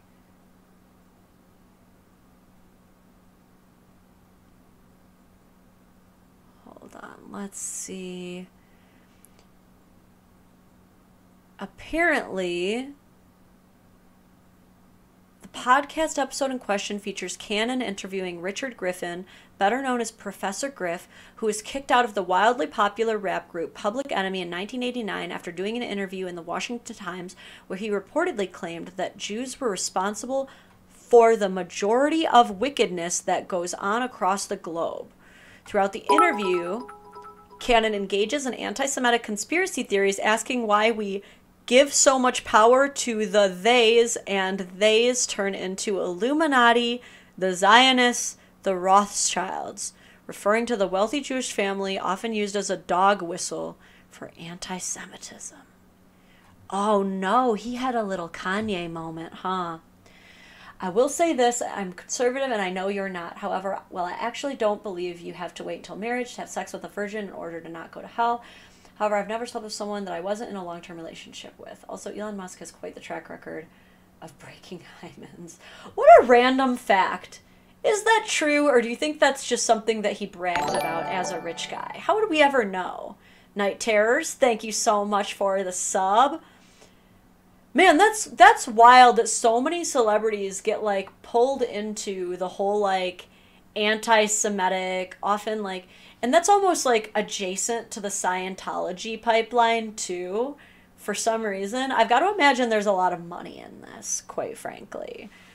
And as far as, like, I can actually be kind of conservative on certain things. That's why I have a really hard time giving myself any kind of political label, because I can be so conservative about some things, and then I can be so liberal sometimes, too. So, I don't know. I don't know if, like, I like the term centrist. It's usually people don't like that. They're like, you fucking fence sitter. I just can't commit fully. I always say it's just two different wings on the same bird, you know what I mean? So getting back to baby mama Karens. Okay, actually I want to watch this one first because it's so funny. This one made me laugh. I'll warn you guys, there's not much context to this, so I have no idea what's going on, and I don't think we can reasonably take a good side, but his commentary throughout this is so damn funny. Baby mama's trying to break it. Baby mama drama on crit. Damn, I got some good dick. Damn, I got some good dick. Now she running, look.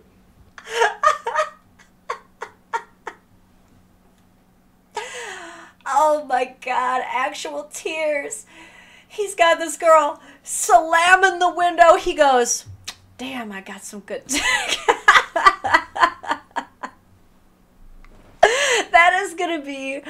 That should be your new favorite response to just, like, any of your exes acting crazy.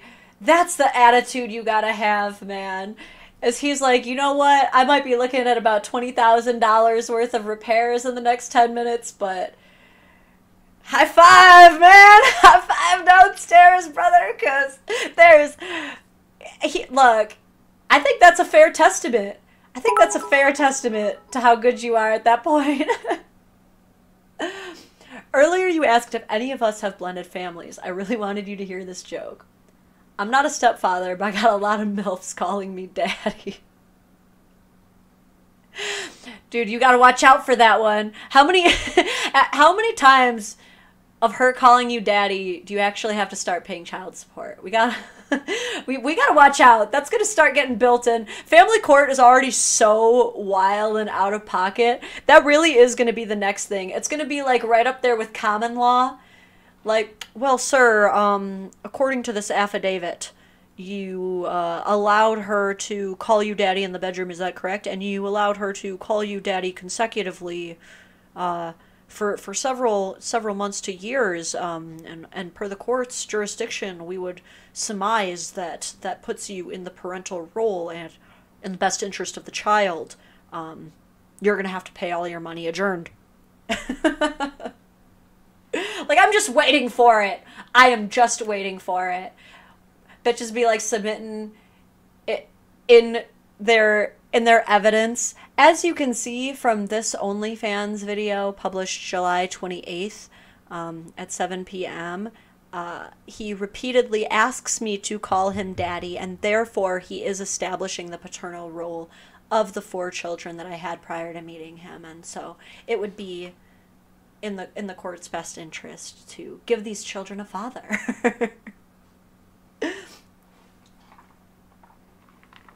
Man, I literally... Because that's the crazy thing about family court, too, is, like, I've seen crazy things get put into court orders based on how good of a lawyer you have. That one's so funny. This one's pretty crazy. This one's like a whole series, apparently, but you gotta see this one. I'm not judging you or Emily King. Love Emily. But this is part of the reason why I think that marriages should stay together.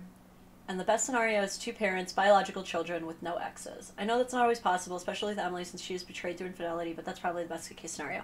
I think that even people with blended families would agree with you, though. Like, when I first started getting involved with my husband, I don't talk about this a lot, but I actually encouraged him to try and make things work with her. Because I believed the same thing. A pet named Steve was... The way that I presented it to him was I was like, look, you have this family, right? Like, you moved all the way out here to be by your son. I'm in my early 20s. Like, I'm kicking it. I'll be good if you want to, like, make things work with her. I really think you should try. And I encouraged it. And he kind of, you know, look, I did my part by encouraging him, but by that point he was so done trying. He was like, you have no idea how hard I've tried. I am definitely ready to move on with you. And he was, and they both ended up finding people who were marvelously better for each other. And when I first wrote to her, even I said to her, because when I first started getting involved, I wrote her a letter and I basically said, like, this has got to be weird for you, you know, like, no little girl dreams of sharing their child with some other woman. And no little girl dreams of growing up and becoming a stepmom, right? So this is weird for both of us, but, like, I'm not trying to replace you or step on your toes or anything like that. Ideally, that's why so much of what I push is the equal shared parenting and the healthier relationships before the divorce so that we don't have to find it with someone else. Ideally, we can just make it work. If it can't work, though, next best option, right? My other chat was, speaking of courts, just wondering what your thoughts on no-fault divorces. Sometimes I have mixed feelings on that. Like, overall, my intellectually consistent answer with everything else that I believe is that no-fault divorce is a good thing. Because there are so many people who are in these really bad relationships, and I think that it should be as easy for men and women to leave abusive relationships without so much devastating litigation as possible. But sometimes there are those cases where I'm like, this is all your fault, and the other person shouldn't necessarily have to suffer through all the negatives of a divorce when you're the only reason this is happening. And like, such as in cases where, you know, the man agrees, yeah, I'm going to support you financially, you stay home and raise the kids, and she decides that's a great opportunity to actually have an affair and leave him. At that point, no, I don't think that she should be entitled to alimony or child support, because the agreement upon which he decided he would take care of her was contingent on her actually being around to take care of her. If he wanted some charity case to donate 50 cents a day to eat to, he would have just done that instead of getting married. You know what I mean? So it's in those cases where I'm kind of like, I get it. There's some times where I'm like, you should have some consequences for your role, your primary role in the dissemination of this union here. You know, sometimes it really is just one person who made the whole freaking thing explode, and it's not fair that the other person has to pay for it. But overall, it's a good thing that there's no fault divorce overall, because I think of things like, you look at the recent Stephen Crowder divorce case, which, if you're not familiar, oh Lord, could that be a whole live in and of itself. But if you actually look at the Stephen Crowder situation, this is a man who's been with his wife for like ever, but now she wants a divorce. And one of the things he was saying in his commentary about it was, he was like, well, my wife wants a divorce, and even though I don't want a divorce, I guess that's her legal right. And when he's saying it, it just sounds so off, because the implication is that he wishes that it wasn't her legal right. And when you put it like that, that's when it sounds weird. Like, what do you want? To be able to lock your wife in the basement so that she can't leave you? Like, why would you even want to be with someone who doesn't want to be with you at the end of the day? You know, you shouldn't want to force someone into staying with you who doesn't even like you. That sounds horrible. Like, you shouldn't want the laws to be on your side there. Like, people should be able to leave you for whatever reason they want, but that's also why I really don't like the concept of alimony.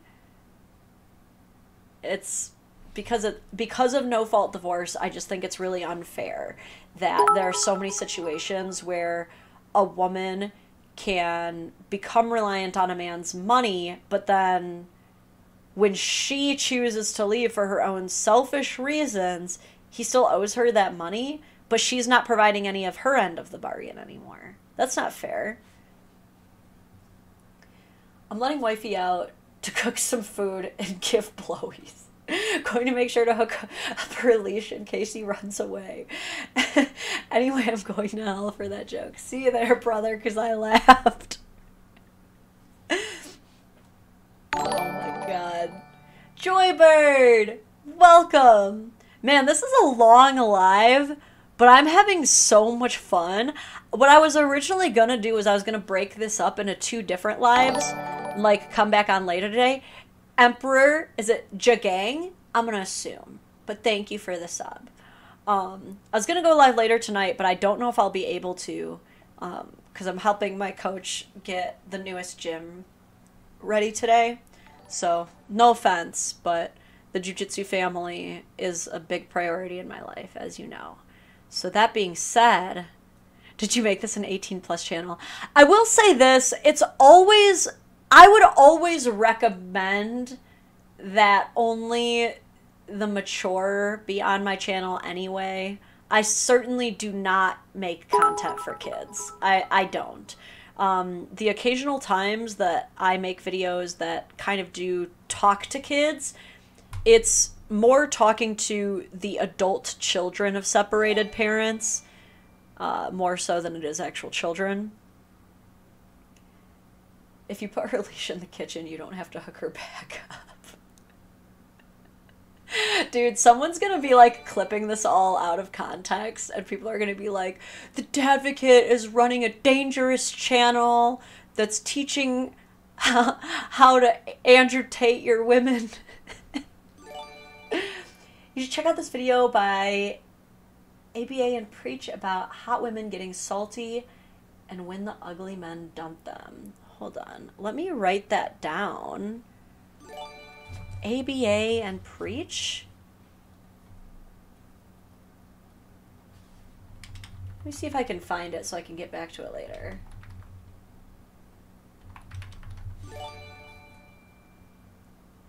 Ghosted and dumped, woman loses it on TikTok. I think I did find it. It's like a 9-minute video, so we might watch that soon. Sponsored by Andrew Tate, confirmed. I'm top G now.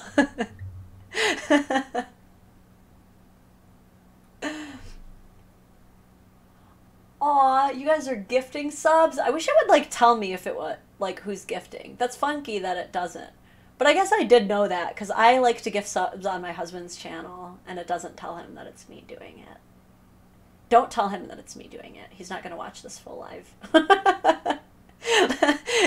It's always a surprise. I don't know. Oh, sweet. You did link it. I'm copy and pasting that. Sweet. Okay, I'm going to pull that up. We'll watch that in a minute. Why? All right, hold on. So, for our next Karen, that's not what I meant to do. Our next Karen, let's get into it. Let me pull up the link.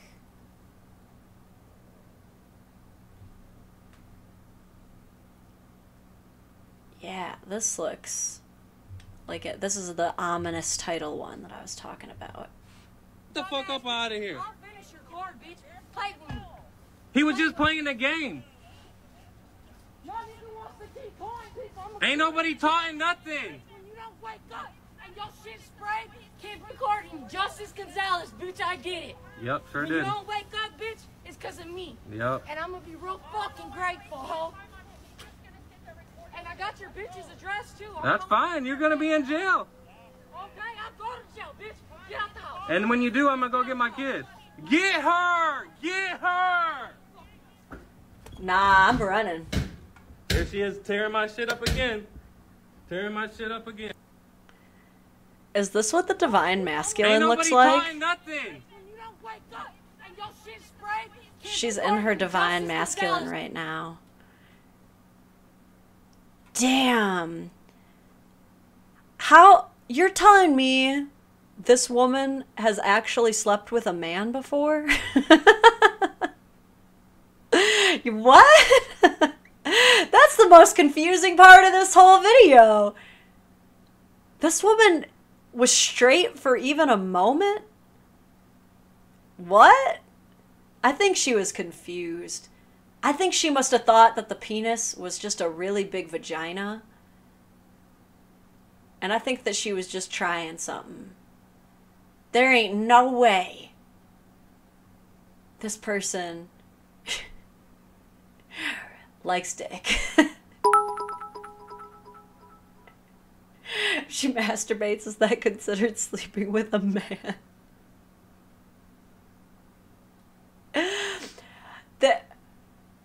How in the... So that's part 2? Do y'all got part 1 up in here? Where's part 1? Man, I'm gonna try and find the various parts for you. Oh my god, he's got a lot of stuff on here. His whole channel is basically, check out this crazy shit my baby mama does, man. Look at this.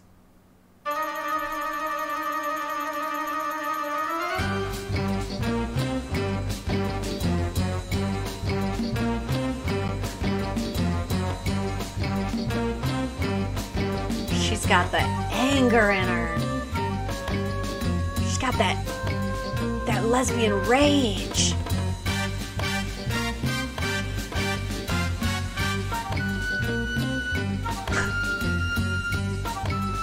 I'm glad he's laughing.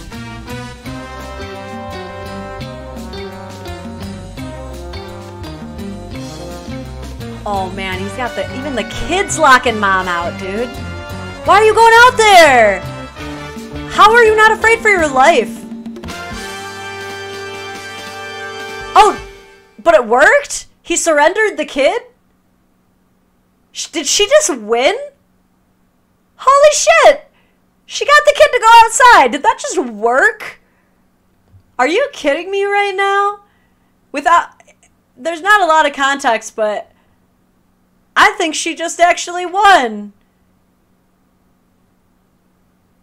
Oh my god. What do these comments say? We need our TikTok name. Please tell me it's in here. No way! Hold up. Did we get it? Did we get the T? Oh, I was not. There's no way. This is not her. Can you please copy the freaking name? Alright. Top shelf frickin'? Nah. This is puppies. But I'm happy that I got to see them. Maybe it's this one?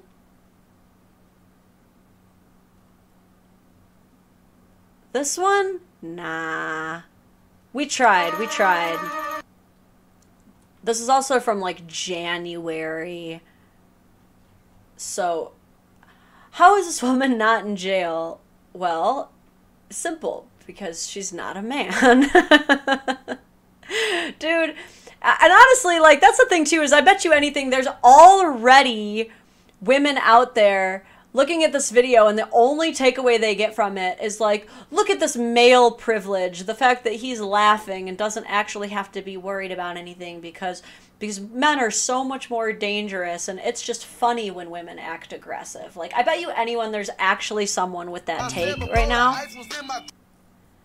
Oh, he just makes a lot of baby mama content. We gotta get another one, because... Here we go. We got another. This one's called When Your Boy's Baby Mama Is As Crazy As Yours. When your boy's going through baby mama drama? Like why do they look the same? Back up, Robbie. Get away from the car. No, don't do that.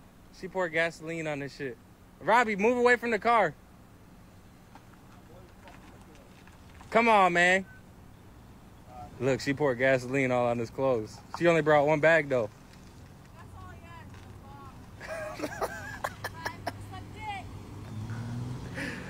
Hey, what do we do? She said, suck my dick as she drove away. These women are definitely in their feminine. Do it with our baby mamas, though. What?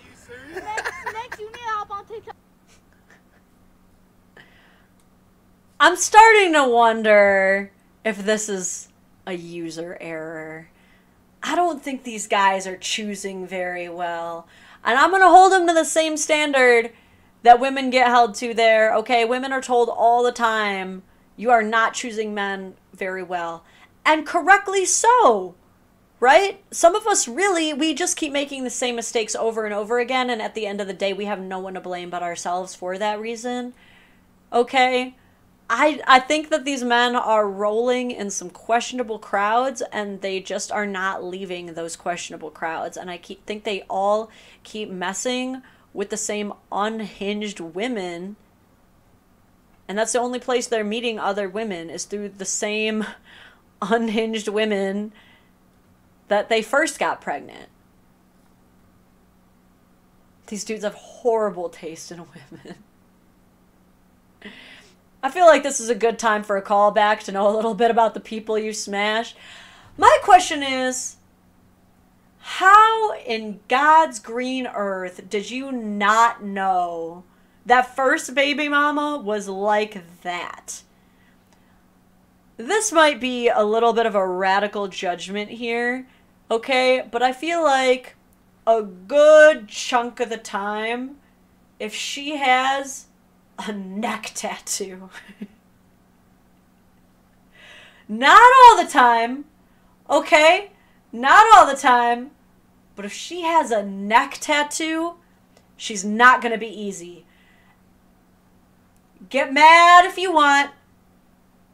Call me a misogynist or whatever if you want.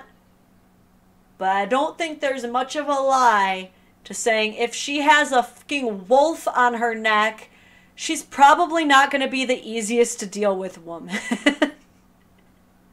I don't think that's very unfair to say. I don't.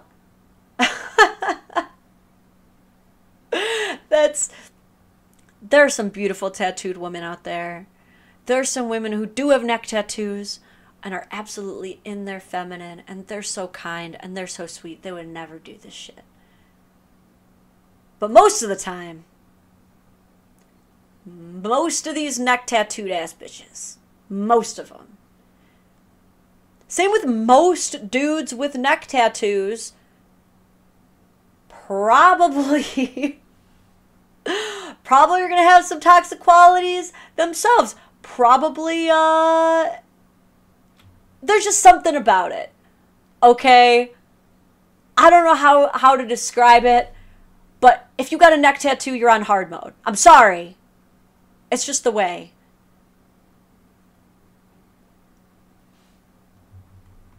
Alright. We're gonna watch this one. I react to it. This one is... I'm gonna pee before we watch this one. Just because this one's kind of a longer one. So I'm gonna make sure that I'm nice and comfortable. So I'm gonna put up the Be Right back screen. Everybody grab some snacks. Go to the bathroom yourself. We will be right back to watch a Karen mom try and break into her ex's house. For sure. We're back. Trying to catch up with the comments real quick. I know, guys. Like I said, I was not trying to make this into a, like, everyone with neck tattoos is a bad apple. Like I said, I know people with neck tattoos who are actually, like, truly the most angelic, kind, sweet. But I also would not consider them easy. And I don't think they would either. Okay, let's... And be full transparency, I'm not easy. Oh my God. Could you imagine dating the Dadvocate? Could you imagine, like, having a chick with all those dudes up in her DMs all the time? Like, that much attention? And then, if you're my partner, like, TJ gets judged the shit out of by men on the internet. Like, there are people who, they're like, all right, I want to see the guy that Dadvocate's with. And then they will judge the ever-living shit out of him. You got to be a real confident dude. Unfortunately for me, TJ is that real confident dude. But as long as you don't come home early, it seems fine. Sounds like fun. Yeah. Oh my God. I gotta tell you guys, a fun behind the scenes video, or behind the scenes on that video, is the part where I literally leap down the stairs to, like, tackle TJ. I was never happy with it. Like, it never looked intense enough. So we redid that probably like 8 to 12 times. Like, with the door fully open and the neighbors hearing me yell at the top of my lungs, "Intruder," over and over again. And on one of the jumps, I actually beefed my knee so hard on the wall that there was a bruise for weeks. I got truly injured for that video. It was absolutely worth it. I'm very committed when I have an idea, and I would, like, keep watching it, and I was like, I'm not hitting you hard enough. Like, it's not enough of an impact. And finally, on the one that I chose, you could hear the smack, and that's when I was like, that's the one. Just the bodies going, bah! That's what I wanted. And no stunt double. That's all. Yeah, TJ was good.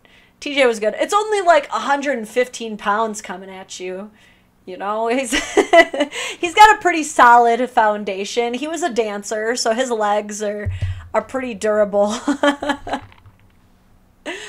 We got to do more TJ content though. All right. Anyway, as I was saying, let's look at this baby mama trying to break into her baby daddy's house, shall we? God, again, like, trigger warning, because some of this stuff is really upsetting to watch. Like, I think it's the reason that these videos are mostly found to just be, like, funny and entertaining is because of this, like, myth that women are harmless, okay? But those of us who have experienced violence from women know better and know how truly terrifying this is. Real quick, speaking of being snapped around, as a woman, can you attest that most women who want men who are masculine? No girl wants to sleep with a guy who thinks spanking his girl's ass perpetuates male violence. Okay, I see what you're saying here, and yeah, I know what you're trying to say. At the end of the day, yeah, women do. I guess I should only speak for myself, but I do feel like most women, like the women that I know, the women that I'm friends with, the type of masculinity that we want, we don't want you asking for permission every time because we don't want to be the leaders all the time. And we don't want you to ask if it's okay to kiss us. We want you to choke slam us onto the bed. Again, I am ultimately only speaking for myself and the women that I happen to be closest with, the women that I happen to listen to through popular media. I personally believe that it is a very slim majority of women who would remain attracted to a man if every single time he wanted to be physical with her, it was, hey, can I kiss you right now? Can we hold hands? Hey, would you like to have intercourse? Like, I'm suddenly understanding what the ick is, actually. I only vaguely understood the ick until I just said the statement out loud, would you like to have intercourse? I'm as flaccid as I could possibly be. I am whatever the opposite of a pitched tent is. I'm going in reverse. And so, yeah, it is annoying for most of us women to have this, like, imaginary narrative pushed in our name that, like, oh, actually, yeah, no, what women do really want is a man who will ask every single time. Like, no. Women are like that. There are women like that. And there are amazing women who are worth that boundary, who would make it worth making sex that fucking awkward, if I can just say it as it is. He says, hi, honey, how are you? Do you mind if I kiss you right now? Like, and maybe if it's like for the first kiss, there might be a way. Metal saying, are you saying that you're a sub switch? Same. That Nintendo life.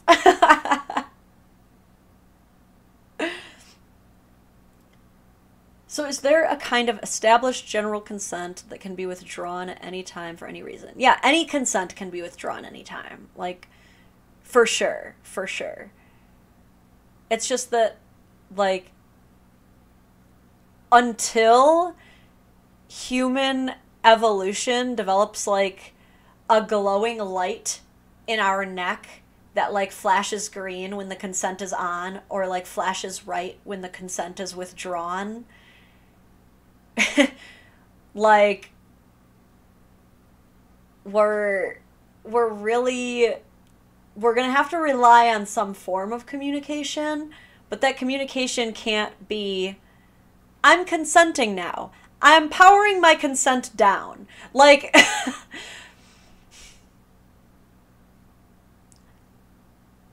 there's a little bit more of a nuance to it. And unfortunately, overly direct consent just isn't cute. It's not Riz.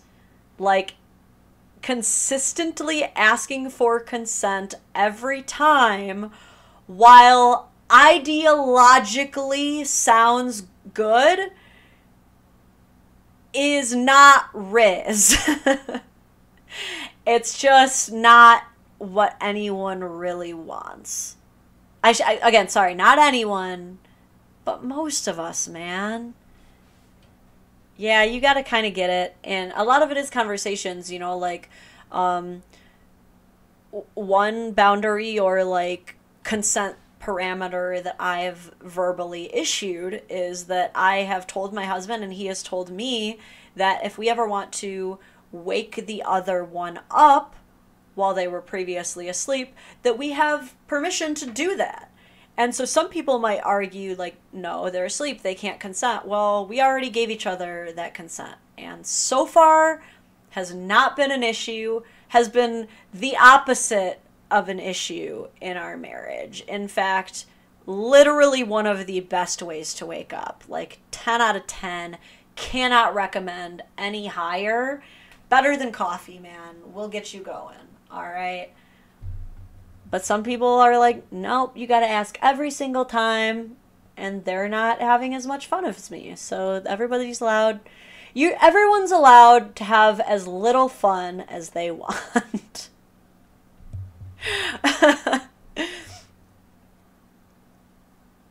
Anyway, we're finally going to watch this baby mama break into this house.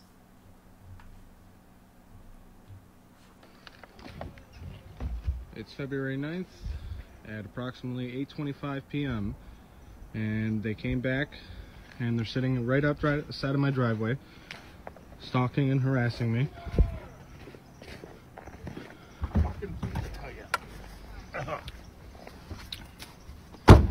Come time, you're gonna get your order to. You have no right to be on my property, sir. Alright, so I'm going to try to like give you guys the context as I'm seeing it. So right now, this is a woman named Jacqueline Ackerman, and that's her father, trespassing on the property of her ex, who currently has the custody of the child. And if you didn't hear what Dad says as he's getting out of the car and approaching this man's home, he says something along the lines of, oh, you're going to get your orders when it's time. And it's like, okay, that's cool and all, bro, but there are no orders at the moment. So you understand that that doesn't give you any kind of permission to be rolling up on my property. But go on. I'm on the sidewalk. You're in my driveway. I'm checking on my daughter. No, you're not. So, what's now happening is Jacqueline is approaching the home saying, I'm checking on my daughter. To which he responds, no, you're not. And now her dad begins yelling, Jacqueline! And you're going to hear that a lot throughout the video. I'm imagining as if to now pretend that he cares to dissuade her actions of approaching the home, even though he clearly accompanied her to the home. Now again, not everybody accompanying someone to someplace is complicit in their behavior and actions.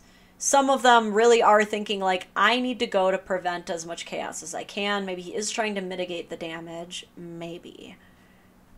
But let's see what Dumb and Dumber try to do here. Dale? Jacqueline! I suggest you guys please go back to your house. Stop harassing us. We're not. We're not harassing you. How are you? Let me see my and daughter. The police have told you guys. They've told us that you guys are harassing them. That you guys have been calling them nonstop. What do you mean we're not? The laws about harassment are actually extremely cut and dry, and as a person who unfortunately did have to file for a PPO and have one granted last year and have a full restraining order against someone, the law is really simple. If you tell someone to stop contacting you and to leave you alone, and they fail to do so on more than 2 occasions, That's harassment, straight up, and you are eligible to put a restraining order against them. The law is very fucking clear about this. So if you're rolling up to their house again, because they just said in this video they're back, and he is clearly, we just watched him tell them to leave more than twice already. So I'm not a lawyer, and this isn't legal advice, of course, but from what I understand about the law, you've got a really solid case for filing a restraining order and getting this lady arrested. But again, that's speaking from my privilege as a woman, and it was probably a lot easier for me to have mine granted because of my vulnerable demographic than it would be for a man against a woman, quite frankly. Jacqueline. Alea. Jacqueline. No. Alea. Lock the door, Mom.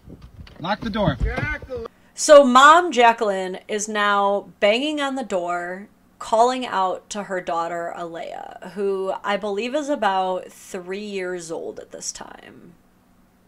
The father who's outside recording, I don't know if he's just at his mom's house or if he does live with his mom, but his mom is alone in the home with her granddaughter, his daughter. I need both of you guys off of my property right now. Right now. Jacqueline, let's go. Alea, baby. Yeah, he couldn't be more clear. Alea, it's Mom.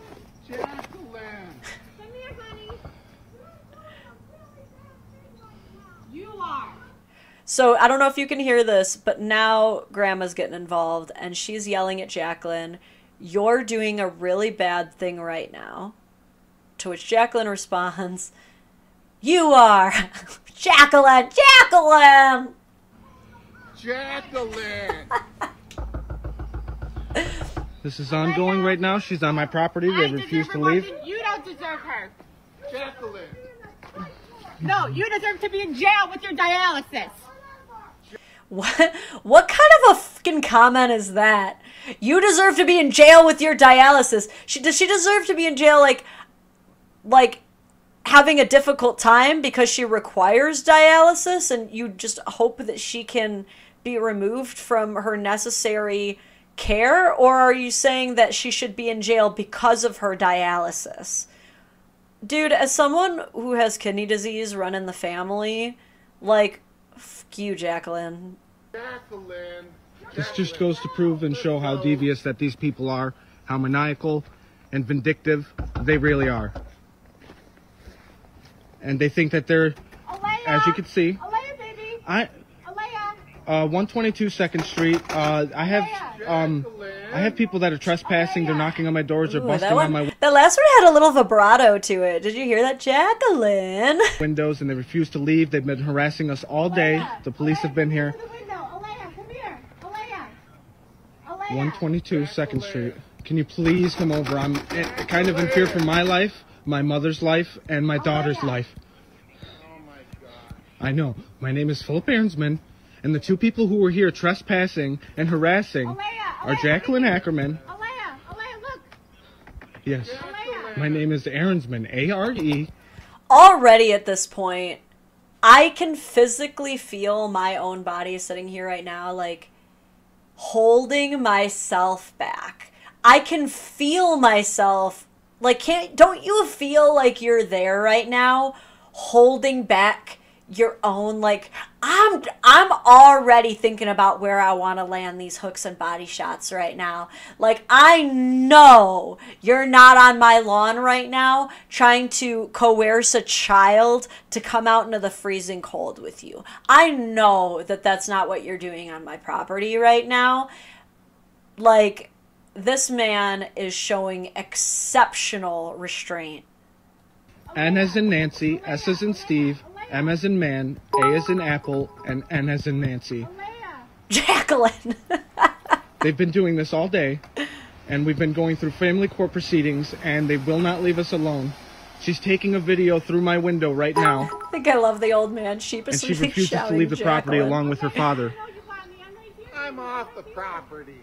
Yeah, and you Is this the only way he knows how to talk? He's sounds like a human version of a goose. He sounds like a goose. Clearly not doing anything about your daughter. Just, oh, as usual. You can't be with those people, honey. Please, can you just... Do you hear her? I am so... Ain't no way this bitch is yelling in my windows during wind down time. The streetlights are on, okay?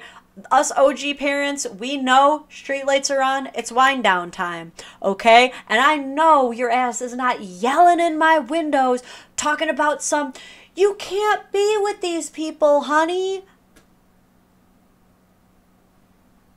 You really trying to lose custody for real. Please send a unit as soon as you can. I understand. I'm just saying I'm fearing for my life. Alea. Okay. Alea. And now Dad's trying to talk some shit. Oh, you're fearing for your life. Are you kidding me? Like,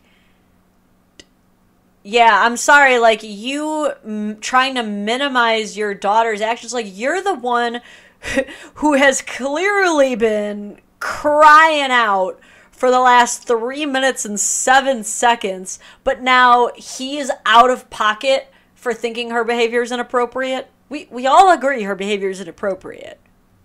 Alea, honey. No, honey, you need to come. Yeah, but come on, she's like 90 pounds with no weapon and not showing any signs of violence. Bipolar Honey Bear, I love you. You've been so great, but that comment is about to come bite you in the ass. I love you, but be warned. You will quickly want to unsay that.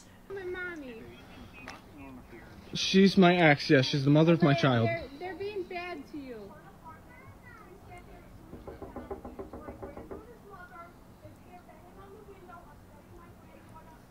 Because here's the thing about these little 90-pound women who are so, you know, harmless. They can fit through small spaces. She just opened our window. She just opened our window. You know when you see like a cat jump through like a really narrow hole in a fence? I'm outside with them. Like, I don't want to pursue her or get involved because I don't want to get any harassment charges. You can hear the daughter crying. And part of her head are through the window. I do not want to get a charge for possibly assaulting her. Just imagine being in this situation. Your child is rightfully under your care. You're just trying to wind down for bed. And your crazy ex is halfway in your house trying to literally pull your child out. And you're a man in this situation knowing that if you so much as gently pull her away from your own window, you're the one who's going to end up in jail for the night. So everything that he does right now has to be on eggshells. Because we all know how men in America are treated by the police. Okay? We all know this. Or anything. My mother's in the house with my child. Please, I fear for my daughter's life right now. Please. Please. I understand. I understand. You can hear the fear in his voice. And shoot! I have to go. I have to go. She's climbing in my window! The end always gets me.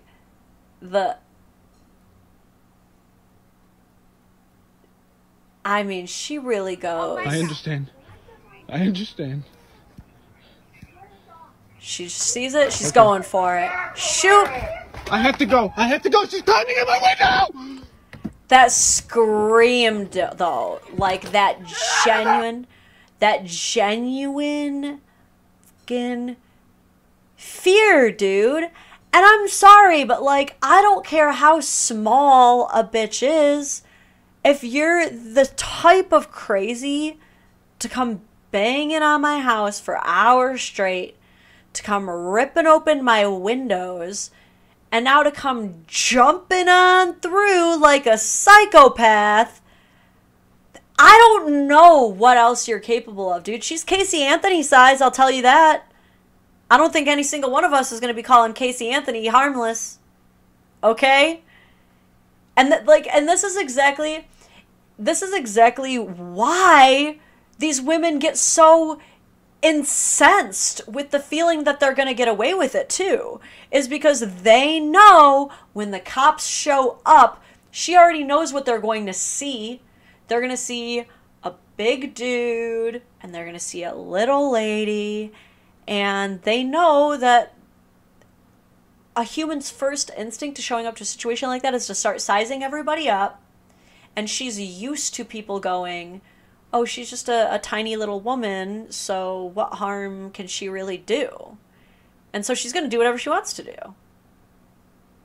I had to physically and non-violently remove my ex-mother-in-law when she harassed my ex and I. The whole situation was a mess, and she was screaming bloody murder. And he knew that's exactly what she was going to do, too. He knew that the moment that he actually put hands on her, and imagine, like, the fear, because not only does she have no idea what this woman is going to do once inside the home, like, once she gets the hands on the child, like, his mother's in there, too.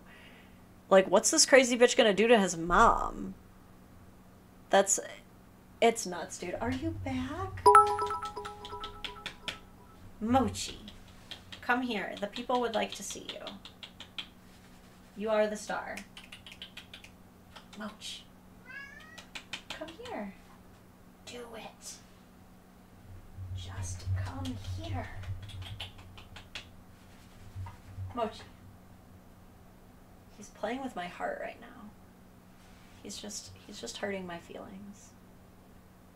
The mochis are here. The emochis. Mochi, jump on your mom's lap this instant. Alright, get over here, you. Why are you scratching the wall? Oh my god, he's so heavy. You are such a heckin' chunk, dude. Alright, it's the Mochi dance. He's a mochi boy. He's a mochi boy. Yo, he's a mochi. He's a mochi boy. He's a mochi boy. Purr into the microphone. Good boy.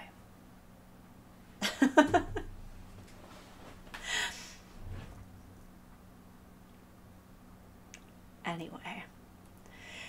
Yeah, there's a lot more on this whole story. I was even getting a little bit into it, but if you go to the Norman Nick show on his YouTube, he actually covers like the whole case. There's like, he had some video of her later on like getting arrested. He covers a lot of similar, basically like Karen baby mamas in that vein. So I was gonna go down the rabbit hole of his channel like later on. Oh, here is a Karen coming for a mom. Dead man, welcome aboard. I know that I talk a lot about like dads getting shafted, but we're gonna watch some mom on mom action now, not in the fun way. When I see him, this fit though. He's rubbing his head like you're hurting him in the aisle. I am not hurting him. You know, I don't care. There's cameras. You need to mind your own business. When he starts rubbing his head like someone's hurting him, nobody's hurting him. Because it's like you're. You know what? Call the police. No, call the police. I'm asking you. No, you need to call the police. Call the police right now. And hold him. They have cameras, and you need to mind your own business. You can shop for things, but how about what he needs? You need to mind your own business. And give him that motherly hug. You need to mind your own business.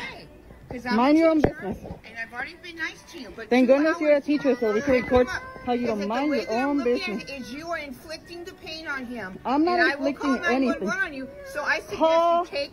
Call. Awesome. He's rubbing his head like you're hurting him. I am not hurting him. I'm letting you know what I see as a mandated reporter. Oh.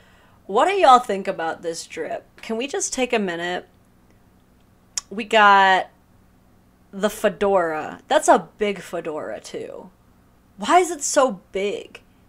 We got a big old fedora, little black dress, and the Nikes. with glasses. It's like, yeah, I wanted to see some mom on mom action. We are, just in the worst ways, in the absolute worst ways. Like, oh my God, and you can't really see it, but she's got that, like, that awkward pink lipstick color, and it's going down real low. I wish I could zoom in to show you guys how bad this lipstick job is right now. But it's like, it's almost like she's trying to give Britney, you know, like Britney from the late 90s, early 2000s. It's like she's trying to give that. She's trying. Just, yeah, dude, imagine you're a mom. You're just trying to shop around at the local Meijer, and frickin' grandma trying to be Britney Spears over here rolls up trying to tell you that because your baby is, checks notes, rubbing his head, that you must be abusing him, and starts demanding that you hold him in order for her to be able to verify that you actually do love your baby. Why is this like a thing? Like, we're gonna finish the video and everything, but I feel like it is so... Where and when in the wild... Don't make Momo mad. We will not. Where in the wild do you see dads approaching other dads? Like, hey, do you want to actually pay attention to your kid? Or like, hey, you're not doing this right. Or hey, why doesn't your son have socks on his feet? Like, I feel like you just do not see it nearly as often as you see women, other mothers, or like grandmas out in the wild just turning their lives into some kind of competition of like, well, I know how to raise your baby better than you do, actually. Like, you literally do not know who I am. You just watched my baby do this, and now you want to call the police, bitch? Oh, please. I was a mandated reporter as well. And I have to Go report for things it. like that. Go I have for no it. problem. Go This is for the it. second time I've talked to you. Go for the second time you didn't need mind to your give own him business. physical You need to love. mind your own You business. can hold everything else. You need to mind your but own you business. need to hold your child. This is engagement. Mind He's rubbing your his business. head as if you're hurting him. Mind your And business. and if I decide... So her whole issue is that she's holding things without the child, and then like she's rubbing her head. This is crazy. If you didn't actually see me hit my kid, you better get the f out of here with any kind of accusation that because they're touching their head that I must have hit them. This woman who's recording is entertaining her too much. You know what I mean? If you are ever in a situation like this, start recording for sure, but then don't say anything. Just let them keep going. You don't have to say nothing. They'll just tell on themselves at that point. It's really beautiful. You call the police. No. Call the Follow police. the I routing, love to get see your what they license say. number on your car. I love to Then see I what will. they say. But I I'm love. a Call mandated them. reporter Call for them. the state of California. Oh, Love call your them. child. I'd love to see what they say. Call them. I'd love to see them. I'd love to see them. Love your child. Mind your business. Love your child. Mind your business. You love your child. Mind your business. Love your child. Mind your business. Love your child. Why do I feel like this is racist? What does this mom look like? I do not know anything about this mom. But this is the... This is the most Karen screenshot, I think, that I've ever seen. Because this is... There's something about the body language of this that just screams racist Karen to me. Like, there's nothing inherently racist about this video, and yet somehow, I know this bitch racist. I just know it. Caption reads, I never thought I would experience being threatened of abuse, neglect, and having the cops call on me over my child having a hard time and crying nonstop at the store. This lady thinks she knows my child better than I do. I see why moms are afraid to go to the store with a crying child. People like this lady making up stuff to seem like a child's savior. The fact she's a teacher in Orange County makes it worse. Someone tell me what district she's in so I can make sure my child never goes there. Yes! Boy, that's the thing, is like I said, you let them talk long enough, they will tell on themselves. I bet you if she would have just said nothing and let her keep going, she would have just started saying what school she works at. I bet you we would have gotten all the tea. But, oh man, tell me TikTok did its thing, dude. Tell me, because this was back in February. Oh my God. I would be so happy if they actually, like, found where she works at. I love this. Mandate a reporter does not mean you're deputized by CPS to monitor any and all parenting you happen upon. Truly, that exactly. People will take, like, one early childhood education class or, like, get a job as a secretary at a school and decide that, like, they are the judge and jury of all of family court all of the sudden. I want to see if I can find, like, any news articles. Tell me we got this bitch fired. Orange County teacher Karen. I'm actually getting teachers in Orange County named Karen on LinkedIn right now.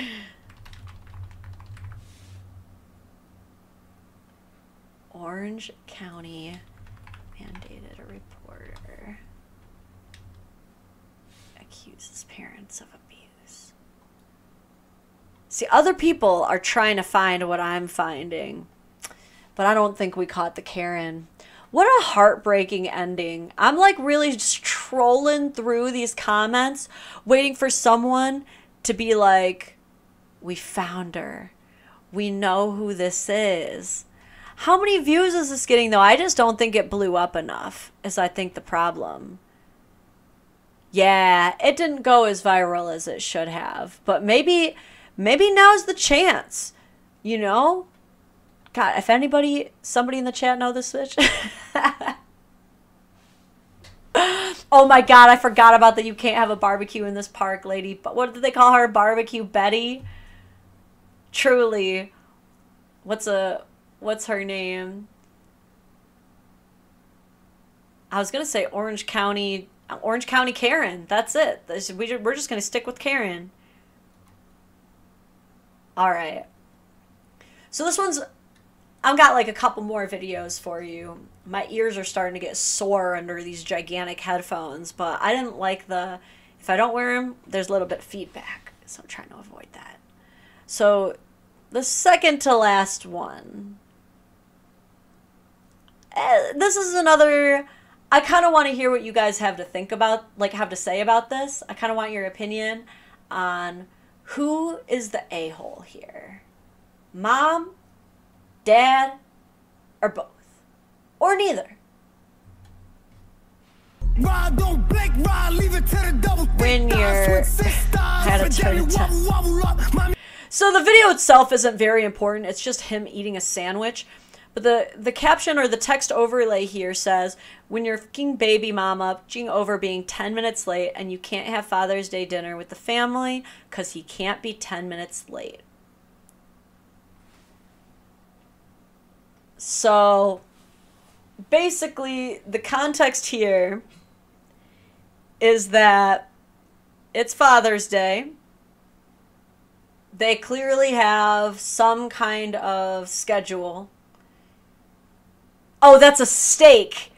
Sorry, that was the light was not that great. I thought it was a sandwich. You're right, you are absolutely right. I really thought that was a big sandwich. He is just smashing a steak as he drives, dude. But that's what you gotta do when you're in a hurry sometimes. Because, like, a lot of times what can happen is anybody who shares custody or, like, has these awkward schedules knows what it's like when you know, the court order or your informal agreement says, like, have the kid back by, like, 7 p.m., but maybe, like, your dad didn't get out of work until a certain time, so, like, really the only time that the family could even get together was, like, 6:30, and so you're like, hey, can I please extend the time a little bit so that my dad can be with his grandson? Lunar Wolf, thank you. You get Chad smashing that steak harder than he smashes ex-wife. Dude needed his red meat today. Yeah, I mean, like, we've definitely been there where, yes, this is the time that's agreed upon. However, I know you don't have plans. You know you don't have plans. It's an extra half hour. It would mean the world to the family. Not everything has to go based on the court order down to a T, okay?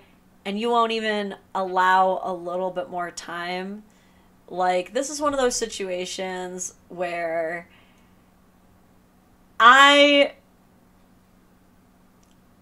she sounds like a Karen. It sounds more like she's a Karen. Because if this was a situation where it was just a baby daddy complaining about, like, my baby mama gets so mad at me just because I'm, like, 10 minutes late. Well, timeliness is important, okay? If it was your time and she was 10 minutes late dropping the child off to you, I bet you would complain about it. So, you know, there is a lot to be said for the fact that you agreed upon a certain time, stick to that time to the best of your ability, but there's also a lot to be said about the fact that it's like, it's Father's Day. All he's asking is a little bit more time.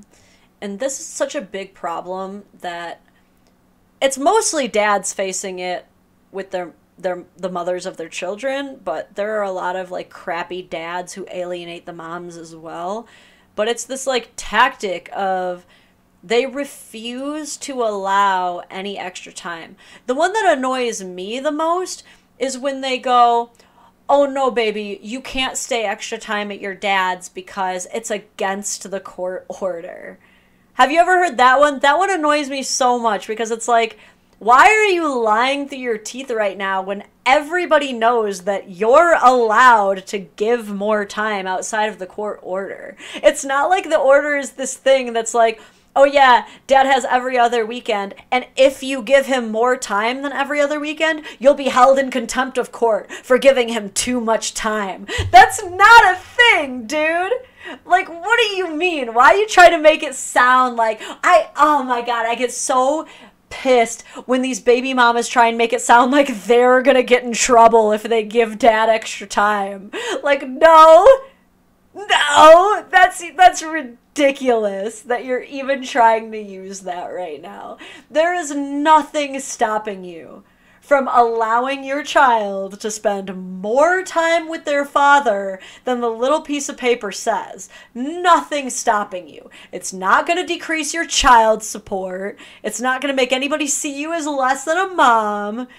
It's a power trip. It's a power trip. Okay? Exactly. And you can always give more time without both parties agreeing to it. You don't need it to be signed into the order and submitted to family court to give the father of your children more time. You can just email them if you really need it to be in writing too, but you don't have to. Let's look at these comments too. Like, first of all, poll in the chat. How many of you guys think that the comments are on his side versus mom? Just, I'm curious. What do you guys think? You think that people get where he's coming from, or nah? It's fucking Father's Day, man. Is Karen complaining about baby daddy wanting more time when a lot of women wish their baby daddy wanted more time? Exactly. Exactly. And I know, actually, personally, of a lot of baby mamas who have lost friends because of doing that. Because they're always complaining about the good man who takes care of their child to women who have nobody. And let me tell you, these women get real sick of it. Well, you could have had Father's Day dinner if you planned accordingly. You're adults and you need time management skills. Okay. Again, you're not wrong. He knows what his allocated time is for that exact schedule. The point... I don't think people realize the time he posted this, you can clearly see, like, from the time of day in the background, it's early. Whatever their agreed upon time schedule is, I can tell you it's not long enough time. On Father's Day, I don't understand why the kid can't just spend the night with his dad. It's freaking Father's Day. It's the one day out of the year that anyone does anything special for dads, and that's a hard maybe. He'll be lucky if he gets socks. But this one day, you're still going to be a hard ass about the 5 or 6 p.m. pickup time that is just standard visitation. You can't offer a little bit extra. That's the point. It's not that dad is so terrible at managing his schedule and like, oh, I just don't see why you can't work with what you have. The question is, why is dad being freaking nickel and dimed on Father's Day? She wanted her daughter back at 10 a.m., dude. Like, that's what I'm saying. Can't stand people that can't show up on time. Thank you, Taylor. I hope that you're actually on our side. These comments are toxic. I had my son on Father's Day, and I told my baby daddy to get him whenever and bring him home whenever because it was a special day. Thank you, Sierra. Bet y'all feel really silly knowing he had his kid the whole time, and she was pressed because he was 10 minutes late dropping him off. It was Father's Day. He was trying to enjoy dinner with his child and his family. I don't know the full situation. I'm just saying.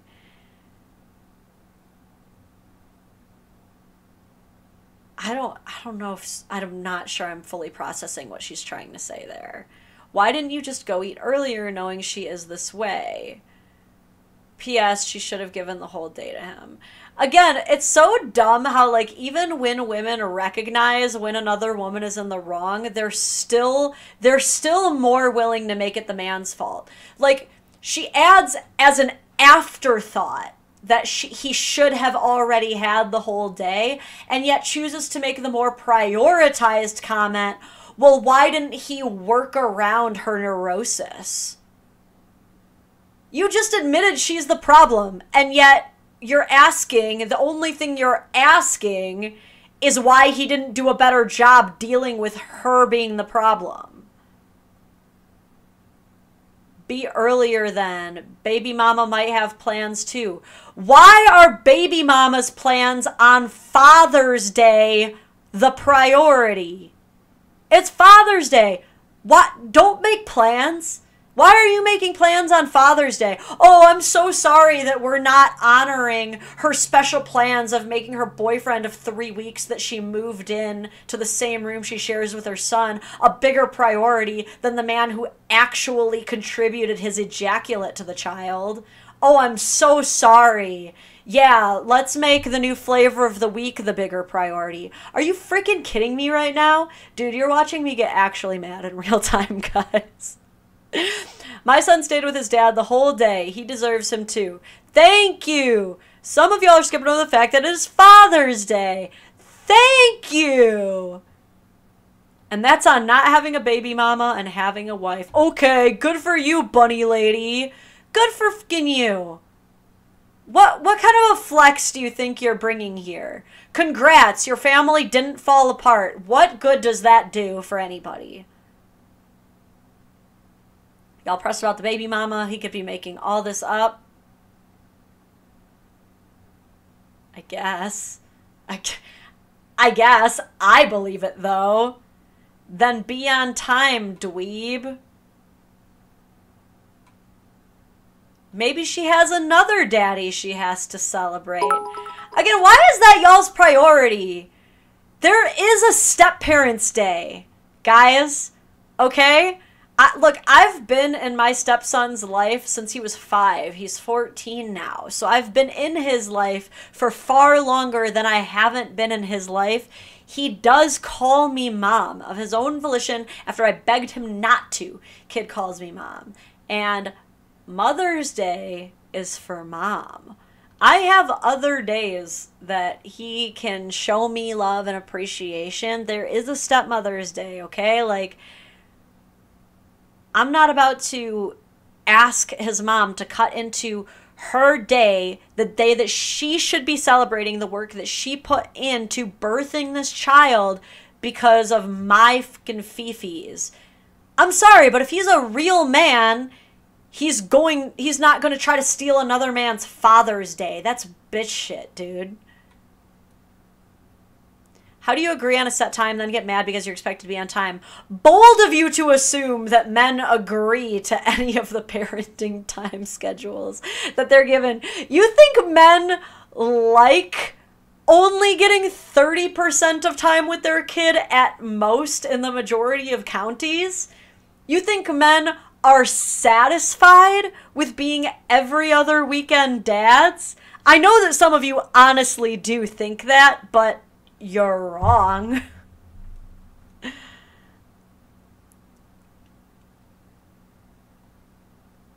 Why can't co-parents just be nice? Son's father got him 8 to 8, but I told him to just take him to school the next day. You're good. Dude, it's that easy. It's that easy. And what's so annoying to me is, again, these moms obviously trust the father because they send them to him for his parenting time consistently while they're going out, getting railed, or whatever it is that they want to do in their free time. But, like, when it comes down to anything extra or anything that might make him look good, suddenly it's like, oh, no, I can't trust him to have that extra time. Like, there's no problem here. You're just being difficult because you're trying to control the situation. That pisses me off, dude. Yeah. This is how it used to be. My husband had to fight for his Father's Days. It was like, his ex used to do the same thing, would be like demanding the kid back at a super early time on Father's Day. And it's like,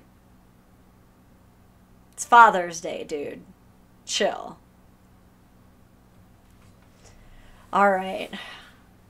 I think we got time for another Karen. We got more Karen time.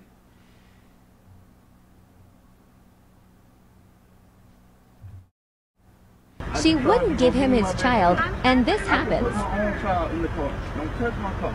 Give me my baby so I can go. When you give me my baby, you can go. I am grown. Don't touch my car, man. Don't touch my car. Oh, stop. All right, so I'm going to give you guys the explanation of what's currently happening here.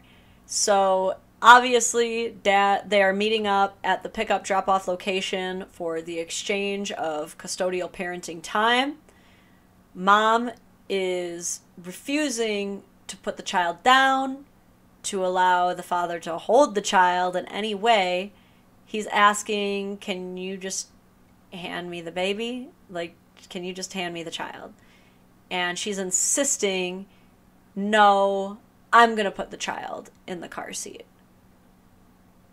Which, like, okay, so this is when he's starting to say, as I'm sure you heard him say, like, I'm a grown man, dude. Like, I can handle this. You still got it on camera? All right.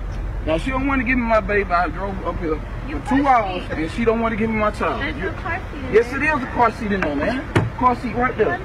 No. Give me my baby so I can go. You don't need... See, yeah, this is one of those situations where she already knew she wasn't going to hand over the child before she even got there. Tell me I'm wrong. She already knew that this was not going to actually happen, okay? And he already knew it was going to be a problem. And that's why he's already got the camera on. Because I bet you this happens every single time he tries to go near his child. It's criticism that, criticism this. So in this situation, it's, No, I'm not handing her over. I'm going to put her in the car. I bet you don't even have a car seat. Well, I do have a car seat. Okay, let me see it then. Let me put it in there. I'm going to decide if it's a good enough car seat. It's always, the goalposts always move with these women. As it starts as, well, I bet you didn't even bring the car. Okay, so you have a car. Well, I bet you don't even have a car seat. Okay, you have a car seat. Well, I bet it's not even good enough. And she's going to keep moving the goalposts until she can eventually reach the final conclusion, which is, oh, yep, I found the smoking gun that's going to prove that you're actually too unfit and solidify the decision that I already made 2 hours ago, which was that you were not going to get to see your child. You need to be in my car. It's a car seat in there. No, I'm not yelling. I want you to give me my child so I can go home. Yeah, do you see how quickly the goalposts move? So then it turns into, once he has the car seat, once the car seat's safe, now it's, well, now you're yelling. So he lowers his voice. It's, now you're screaming. I'm not screaming, but I just want my child so I can go home. Well, get in the car. Put her in. No, she did not. Come on, man. I ain't got time to be playing with you. Do you see what she was about to do? She was turning her because she said she asked me to put her in, and he goes, no, she did not. So you know what she was about to do? She looked at her. She goes, Sophia, she was about to ask, and then she was like, wait, shit, I'm being recorded. She was about to go, didn't you just say that you want me to put you in the car? Tell me she wasn't about to say that. Tell me that's not what she was about to say. And then she realized, wait, shit, I'm still being recorded. I'm trying to get home. Well, give me my baby so I can leave. Alright, now you're making her upset. Alright, you got all this on camera? We will be showing it to the judge when we get my baby. Oh, now you're making her upset. We gotta go. Oh, okay, too bad. It's too bad you couldn't comply. That's exactly what I'm doing. And you said, he just said, this is exactly what you do. So, again, the historic precedent was there. This is nothing new for him. This is not brand new. So you're not going to give me my baby? It's not a big deal. Are you going to give me my baby or not, Melissa? You cannot. Are you going to give me, can I see my child? Yes. Okay, well give her to me so I can go home. I'm not screaming at you, but you can't. Is he screaming? Literally at one person in the chat, tell me he's screaming. Anybody? That's screaming? Oh my God. No, I'm not playing games. I tried to open the door and you pushed me. I didn't push you. Now he's pushing. Now he's... Y'all, we all watched this together. We've all been watching the same footage. The way it takes nothing for the situation to escalate. This is how fast it happens. No joke. A man shows up, drives 2 hours out of his way for a simple custody exchange, and within the first 30 seconds, dude, we got... I bet that's not even your car. Okay, it's your car. I bet you don't even have a car seat. Okay, well, let me see to make sure it's a good car seat. No, you're not going to let me do it myself? Then we got to walk away. Oh, wait, you're yelling. You're screaming. You pushed me. Within 30 seconds of him showing up, not touching anybody, not saying anything out of pocket, all of these accusations have already been made. And people want to pretend that dads just aren't going through it, that women just don't ever make up anything about dads. Okay. Can I have my child so I can go home? I don't want to keep going back and forth with you. I don't. I'm tired of doing this. You're always doing the most. What can I do? I just tried to put her in. You give her to me so I can go. Don't push me. I'm not pushing you. Just give me my child. Come on. Oh, yep. And then she just... There she is. She just asked it this time. She's like, I don't care if the camera's on me. Sophia, you want me to put you in the car, right? I told you. I told y'all. You give it to me so I can go, man. You ain't got to do this. I'm not doing anything wrong. Come on, Sophia. The anthem of everyone doing things wrong. I'm starting to wonder if I've ever heard somebody say, I'm not doing anything wrong, who honestly wasn't doing anything wrong. I'm pretty sure that's a sentence exclusively said by people thoroughly fucking up. It's not a big deal. Man, you're not touching my car, bro. That's final. That's not happening. I don't want you in my car. I don't trust you. I'm not getting in I do not trust. I don't want you in my car. in the car? Nothing. I just don't want you on it. I don't want you to touch it. I know how you are. That's a baby seat. That's not a baby seat. Yep, she's going right back to it. She's going back to, okay, so now we're in this position where like I actually have to do the exchange. Okay, I got a 2-second glance at that car seat. Yeah, I'm the judge and jury. It's not good enough. That's not a good enough seat, actually. No, you can get me your car and leave. Are you gonna give me my child or not? Give it to me right now so I can go. I'm not gonna keep doing this with you, bro. I'm not doing anything. Well, get in your car and go home. What are you doing? No, all I did was try to put her. Yeah, it's about time y'all see me with a fucking haircut. We don't need to see this guy's response. That was just the original video. But there's a more full version of it. I just couldn't find it. But what ends up happening is that she ultimately does walk away with the child and decides like, no, you're being too aggressive. This isn't happening today. And it's just, yeah, the car isn't the right color, actually. My baby can't be picked up in a silver car. This is child abuse. He has the right to say she doesn't get to touch his car. And exactly, that's the point that she started to realize I have to shift the goalposts again now because he's making a good point. I don't have the right to touch his car. I could get in legal trouble here. So now I have to shift the goalposts to where he's actually unfit. The accommodations are not correct. He's not allowing me to check the year, the date of the manufacturing of the car seat, and therefore I cannot allow him to take the child. Again, this was a situation where she knew before she even showed up that she was not going to be handing him that baby. And the only motivation I can think of that she even showed up for this exchange was in hopes of making him look bad in front of her daughter, quite frankly. So it is technically, if they actually have a court order and she denies his parenting time, there's some counties that would consider it custodial interference and might do something about it, but more often than not, they're not going to do anything. They're not going to do anything.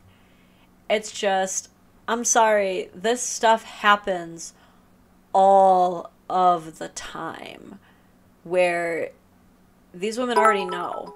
They already know they're not going to let it happen. Do you think we have time to watch that? Yeah, we have time. We can watch that. I was going to make that the last video, but it's not going to be the last video. I might have to reformat the reaction camera a little bit. Why is every pretty girl with a horrible looking man? I don't understand. Oh shit, is that Billie Eilish talking this shit? Oh boy. Alright, let me... Whoops. Where'd you go? Modify this video a little bit so we can see the full thing.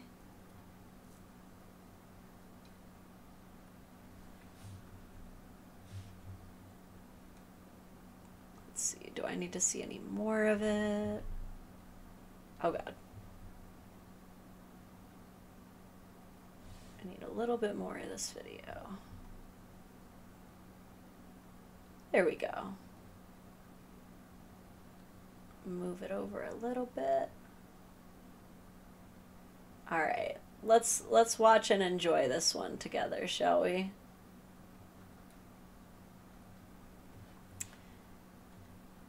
This one's called Don't Give Ugly Men a Chance. Dang, I actually like Billie Eilish too.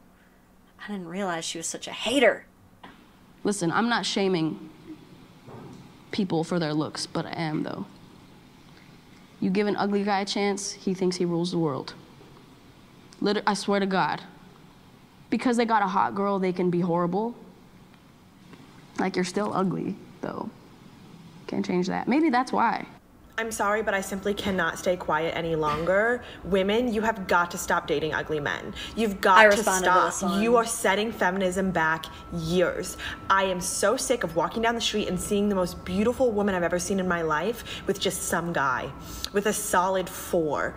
Like, I understand that you value charity work, but sis, go to a soup kitchen. Enough is enough. Stay away from ugly men. I've heard that before. Yes. Yeah, I've heard that before. Okay, what happened? Talk to me. No, it's just girls say that a lot. They It's do. been going on. Yep, I've heard the same thing actually. I had a post go like semi-viral on Instagram, and all I was saying in this post is that, you know, men like to be treated well too. Men like to be spoiled. Men like to be told that they're handsome, like to have their backs rubbed, like to have, you know, a meal presented, like to have flowers bought for them too, right? Like, it's basically a very simple post of like, yeah, men like to be treated well too. And weirdly, one of the #1 responses I got, it was overwhelmingly positive, but I cannot tell you how many women came into that post and they were like, no, this is wrong. You have to treat men badly or else they start to take you for granted. Or women being like, yeah, I did all this for a man. He still cheated, so never again. Or women who are like, no, because the second you start treating men this way is when they start getting really egotistical and then they start cheating. It is truly a thing.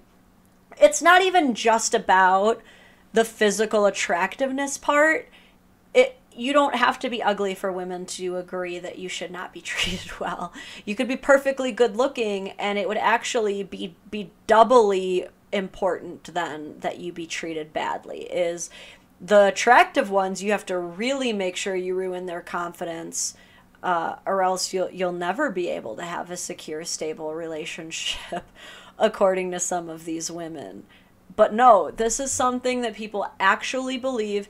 It's not even to do with the ugliness factor. It's that they honestly don't see the harm in bringing up the very manipulative fact that, yeah, if you eliminate someone's sense of self-worth, then they are easier to manipulate. Yeah, that's pretty much a thing that we've been knowing. You're just trying to dress it up as this almost like feminist empowerment thing where you're not allowing ugly men to take advantage of you, right? No, you're just being a superficial bitch. I remember that one video when she was talking about no, it's like you give them a chance and then they think they're all the shit and everything and stuff. Yeah, it's something that's been going on, been going around. I mean,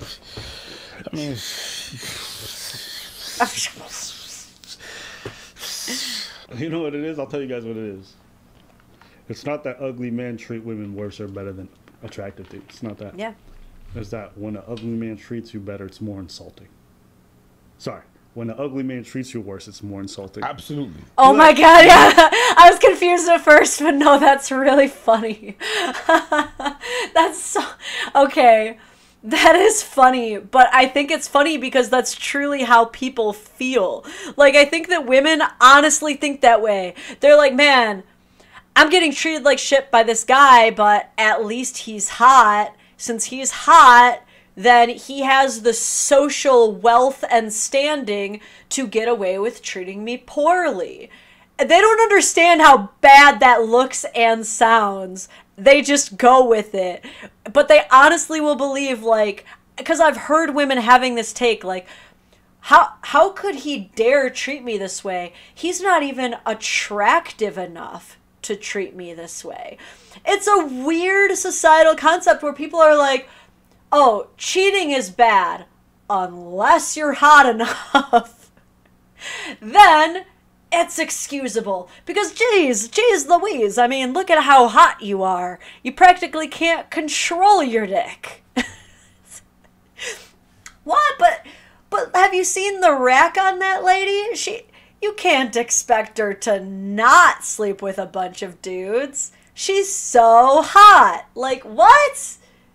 Absolutely. I gave you a chance. That's how they thinking in their head. Yes. And so, like, you would do this to me? Yeah. So, like, why would I even get with an ugly dude? It's some more skit. So, you know some more? It's the same thing as, like, it goes back to when people also... Sorry, I was watching that a little bit on my own. I'm glad that I didn't watch too much of it. But it's the same as, like, when people were saying things, like when Beyonce got cheated on, and they were like, how could Beyonce get cheated on? She's so hot. Like, y'all, ugly people don't deserve to get cheated on either. How could we have let this happen?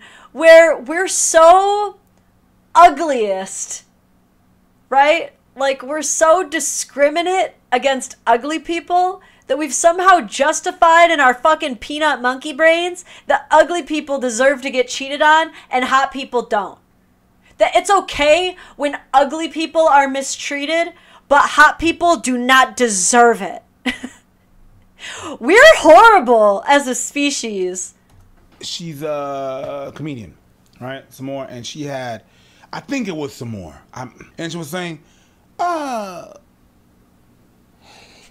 if you got a little dick, you better lower your tone. It's kind of the same thing, because if I got a big dick, I gotta be talking to you any kind of way, because it justifies. Shut the fuck up. What you say to me? I got a big dick. Oh, I'm sorry, daddy. You know what I mean? Like, right? That shit. Right? Could you imagine how that conversation would go? Like, women talk all kinds of shit like that, like, oh, small pee-pee energy, as if they would actually have more respect for a man with a big dick. They wouldn't. That's what's so funny about it. They're absolutely, like, cooking right now. It's justified. But now if I'm a good-looking guy, there's another girl that was like, yo, if you get dumped by an ugly guy, it hurts more than a pretty guy. The same motherfuckers that's like, stop dating ugly guys, or the same motherfuckers are gonna turn around and talk about body positivity and you need. Yeah. Hold up, yo, that is such a good point. Ain't Billie Eilish no, ain't Billie. Isn't Billie? I feel like I know what he's about to say. Isn't Billie Eilish that same bitch who purposefully wears oversized clothes so that people won't talk about her body? Now here you are on the whole internet talking about people's bodies and shaming their bodies and saying that they don't even deserve to value themselves because they're physically unattractive on the outside. Wow. Bring that shit back. Bring it back. Hey, Billie Eilish. Back the big t-shirt, Billie Eilish. Billie Eilish, ain't she the big titty bitch who was saying, I wear thick clothes so I don't get sexualized? All right, I said it a little bit classier and you than out that. here just talking about ugly dudes like this? Yeah, they're the ones. Boo-boobs. I think the pot is calling the kettle something like that. Whatever. Fire, bitch. You getting fired. She has to go. This one has to leave the premises. They're going to be the first ones. They're going to... I want to show with these guys. That shit, nigga. They're going to be the first. Bases loaded, nigga. That's a home run. Billie Eilish of all people? Yeah. Of all people. They're going to be the ones talking about body positivity and you need to do this, you need to do that. Yo. Fuck ugly dudes, but... Yeah. If you guys are wondering why Billie Eilish is always dressed in oversized tee like a fucking hood nigga from the 2000s, okay? It's Hold because up. she got big They get a titties, sub from me. and she don't want to be sexualized all the time. They got that and be looked advocate at for sub her looks now. or whatever. Which is fine. Which is fine. But you're going to turn around about ugly dudes. Girl. This should recently come out some lingerie and folks got mad too. Whatever. It's these things sometimes. That's great. That's such a good point, bro. These people are they're gonna be the same ones. The same ones. Oh my days. Oh my days, bro. You wanted to say oh my days, but oh my god, and you went oh my days. I gotta send myself something. There was something I wanted to show y'all. Hey, you know that way. We gotta watch it together. you know that way there, blood. Hey. No. Let me just say. Did you notice my skin in that video? Oh, that skin is glimmering.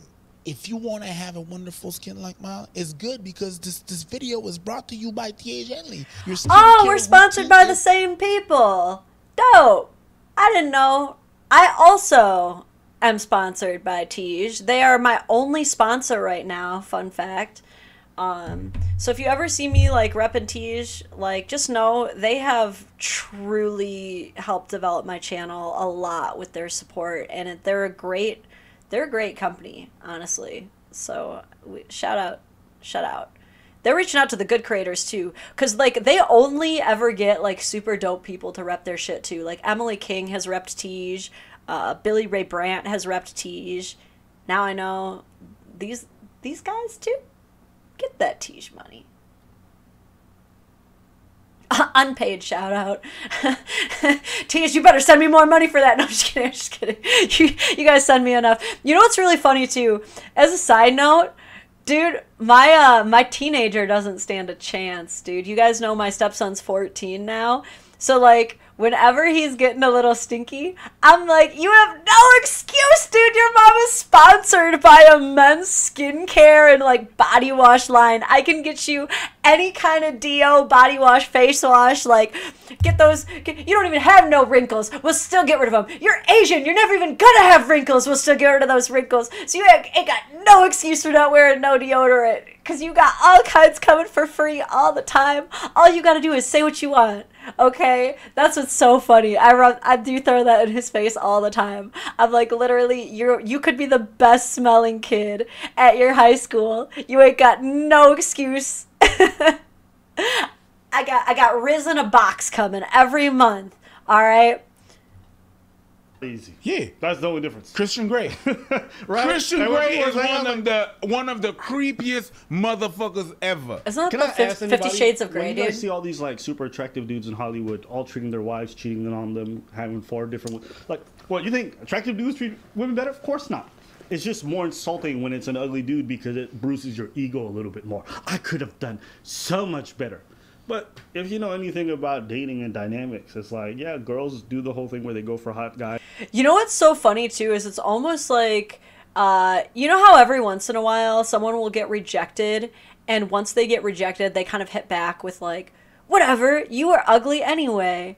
When you put it this way, that it really makes that comment so much worse. Like, I already don't have respect for people who respond to rejection in such a way, but now it makes you look even stupider because it's like, if it's true that they were ugly anyway, you just got rejected by an ugly bitch.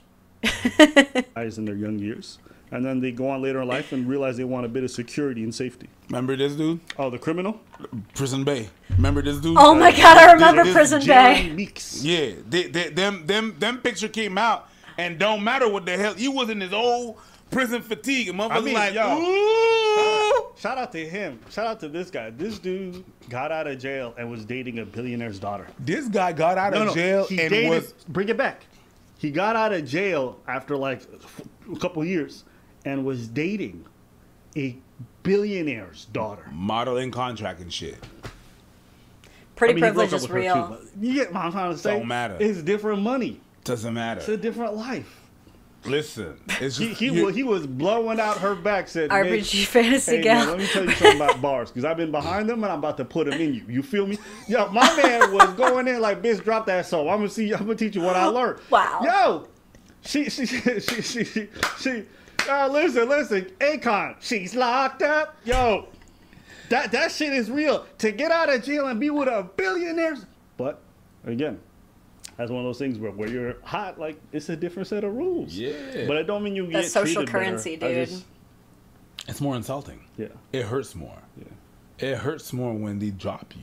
It hurts more when they talk to you. It's actually you hit it on the head. Yeah. It's an ego thing. You hit the nail on the head. It really is just more insulting. And that's the thing. And that's the thing. Whenever girls get pissed off, when they get pissed off and they break up with you, what do they say? You ugly anyways. Yeah. What did I just say? You little dick oh my ass. God. If he's ugly, you dated him, stupid. One. And two, if he cheated We on just you, made the that means same some other point. bitch wanted to fuck him too. These guys, I want to be on their show. I want to come hang out with these guys. I feel like we would vibe. Y'all, reach out to Abba and Preach. Tell them fly me out. Imagine if Ryan Reynolds said the same thing Billy did. He would be so canceled. Wait, oh yeah. That's the thing though, is like Ryan Reynolds, not only is he freakishly good looking, but he's also a genuinely like wholesome person who has a really good reputation with all of his exes and his current wife, obviously. Like, that's a good man, Savannah. And I feel like you can always tell when a dude is actually a green flag because other men will like him. Does that make sense? Like, it's not all... a man isn't necessarily always safe just because a lot of women like him, but I feel like... that's not always the case either, because there are some really toxic male role models that a lot of dudes like, and that doesn't necessarily mean they're a green flag. But like Ryan Reynolds is the kind of guy where like so many green flag dudes like him that I feel like it makes him a green flag. Anyway. I don't know how ugly he really is if he getting all this pussy. You feel me? But it's really because it hurts. It hurts. It says more. I'm just saying. It says more about you than it says about him. But it is what it is. Let me just say, that's really that. Let me just say, if you don't understand why really attractive women are with ugly dudes, it's because you don't understand the dynamic between men and women. Women look for different things in men. Yup. It's just what it is. Yup. Women want that sense of security, right? Mm-hmm. They want to be cared for. They want to make sure that the finances are in order, that someone's actually going to be attentive. Listen, whether you like it or not, attractive dudes are way more likely to cheat. Yes, I said that. Want to know why? That's true. Because they got more options. Because they can. And cheating is generally, for men, a matter of opportunity. This is like exactly like what I was joking about earlier when I was like, maybe her like whole game plan is this lady's gonna make her husband look so bad on the internet so that he can't cheat on her. Like that was kind of a joke, but I honestly feel like, hear me out, this is crazy, but it's almost like a mating strategy for women to get men who are attractive enough, but not too attractive to kind of secure the loyalty a little bit more. I think that he's absolutely right. I think that women are more likely to strategically mate with men less high on the attractive scale because we do know, some of you may disagree with me, there's a lot of statistics though that are in the favor of this, that statistics seem to indicate that men cheat more often, and that men tend to have a wider array and roster of partners at any given time than women do. Now again, all of these statistics could be off, because to my knowledge, all of the statistics that I've seen have been, to some extent, majoritively self-reported, and we all know that men are more willing to either admit or lie about having multiple partners, as opposed to women who are less likely to admit or are more likely to lie about having less partners, because both, as the genders go, we're valued for different things. Like, if a man has had more partners, he does gain social value, whether we want to admit it or not, or whether we're the ones giving him that value. And women, if they've had multiple partners, lose their value. Again, whether we're the ones determining that or not, it's simply true. So, and so I don't know. It does look statistically like, from what we've gathered, that men cheat more often, but like, I just don't feel like you see men doing the same thing. I think that men are more likely to pursue the most aesthetically pleasing woman to add to his social value as he can, not worrying as much. But I could be totally off on that. Tyrone, what up? Thank you for the sub. Like, I know for a fact that men, I can imagine, like, the hotter your girlfriend is, maybe the more you worry about it. Or if you've ever dated a woman who gets a lot of attention, it can be really intimidating. It's like, oh man, my husband's probably going to love hearing this later, but my husband is definitely the most attractive guy I've ever dated. And because of that, like, I've had to deal with him getting a lot more attention than most guys that I've dated. And it is intimidating, and it is kind of like a lot, especially when it's like younger girls than you, like, are pursuing your man, you know, and you're kind of like, geez, like, I guess I just have to deal with this. But really, all you can do is just be confident. And that's that. Like, here's the thing is, no matter what's going on, if someone is like pursuing your partner, right, how you react to it really is going to determine like a lot of how things go from there. Okay, like, your partner's getting hit on, right? If you choose, hey, I'm confident in this, I'm happy you still got it, that's fucking cool that, like, some chick called you hot, dude. Like, Knox, like, it's still us. Like, you're still mine, though. But good for you. Like, if you handle it from a place of confidence, your partner's not going to be entertaining that for real like that. You know? But if you do... this is weird the way it works, but if you do show insecurity, it almost is giving your partner a reason to think, man, maybe I do have, like, a really good chance with this person if that made my partner, like, so worried. Like, it almost can sometimes, like, push them toward the other person in a way, depending on how you react, which doesn't make it your fault. But I am saying, like, don't date hot people if you can't be confident about it. I guess at the end of the day is what it comes down to. Because if you can't handle the heat, you got to get out of the kitchen because it's going to be a bad time. For me, I don't care if my partner is hot. If she's getting a lot of attention from guys, that's not bad. My problem would be if she was dressing sexually provocatively. Like, who are you trying to dress for? Yeah, I think that's the big difference, too, is it doesn't really matter if other people want your partner. It matters how much your partner is willing to entertain those people who want them. You know what I mean? Like, that's a lot of the reason that people say that they don't want to date nice guys, is for a lot of women, what they like about guys who aren't nice is the fact that they don't tend to entertain women who flirt with them because they're not nice guys.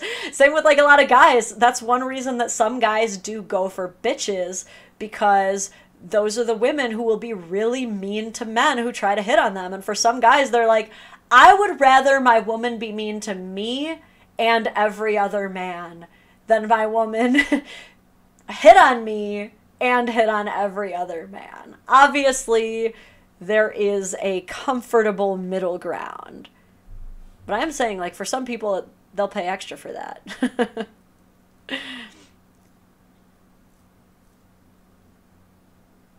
That was a deal breaker for me. For the greatest love I ever felt. She had no problem blocking me the second it was over, but couldn't be bothered by her friends with benefits before me. That spoke volumes. Dude, I know that pisses a lot of people up in the breakup when you spent, like, the whole relationship trying to get them to stop talking to someone that you weren't comfortable with, and they never would. But then the minute y'all get into a fight, they just got your ass blocked. And you're like, really? It's that easy, but it couldn't have been that easy for the last 9 months? Really? Oh my God, I'm so glad that I don't have to deal with that shit anymore. You know what I mean? Like, I would say it's probably only been, like, maybe twice in my whole marriage that I had ever expressed anything to my husband along the lines of, like, I don't know about this one. And it was an immediate, like, they're gone. Like, Thanos snap, they're gone. Like, if my wife thinks they're sus, they're sus. Because, like, I don't throw that out very often. You know? And I will say, it would even be, like, little things. Like, there was one time, my husband had invited some new players to join the Dungeons & Dragons party. And one of them, after they left, I'd mentioned to him, I was like, hey, that one person who is here never bothered to introduce themselves to me. Like, they really didn't care to talk to me at all. I felt that they were a little bit, like, rude and disrespectful to me in my own home. Guess who never came over again? It was that simple. Like, so for some people, they have no issues drawing those boundaries, okay? It's, if they have a hard time drawing the boundary, you have a right to be suspicious, quite frankly. I don't know why you would want to keep talking to someone who makes your significant other uncomfortable. Oh boy. I gotta read this. I was married for 15, together for 21, and she started talking to a dude online. Her son sent me screenshots of her talking about marriage to these guys. I immediately petitioned for divorce. Her own son ratted her out to you, dude. Her own son was like, my mom's a cheater. Nat 20 emoji needs to be made. You're absolutely right. Hold up. What can I write that down with? Note to self.